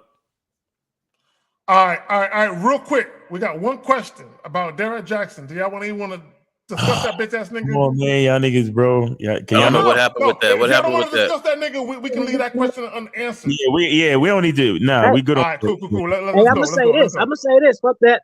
Because my misogynist is coming out. At least he divorcing the bitch. So, because if he was getting divorced by the bitch, then it would be a whole different vibe. So at least he like, shit, I'm gone, and I got money, and I got more shit than you. So however they make out in the shit, however, at least he leaving her, and she not leaving his ass. So props to him for that. Yeah. I mean, but that nigga should have never been married in the first place. Yeah, I got my own personal opinions that I'm gonna address later about all that goofy shit. Yeah, because it's goofy. But I'll address it later. All right, let's go though. But yeah, I'll say this, man. Go to badboymembership.com, badboymembership.com, where you get 45 to 90-minute tutorials on how to date and how to present yourself as a man out here in these streets dealing with these women. And also go to masculineidentitymembership.com, masculineidentitymembership.com, where you can get perspective on how to be a man, how to recognize your value, and how to be productive for yourself in this world to develop a masculine identity, masculineidentitymembership.com. I want to thank K Zaggin, Jay Roman, and Afi Kingdom, the callers, and everybody in the chat, man, for the opportunity to spit this game once again. It's your boy, Miles Cunningham. Peace. Damn, Miles, it's hard to follow you, man. You are seasoned in this. I mean, he address the callers, the co-hosts. Intro and outros in this bitch. Yeah, I see it. I know it. I was about to tell you anyway.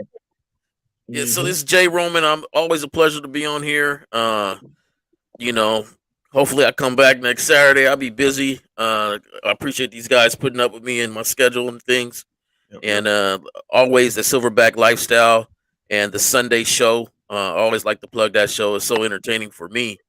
I get a lot of laughs and enjoyment from watching the show.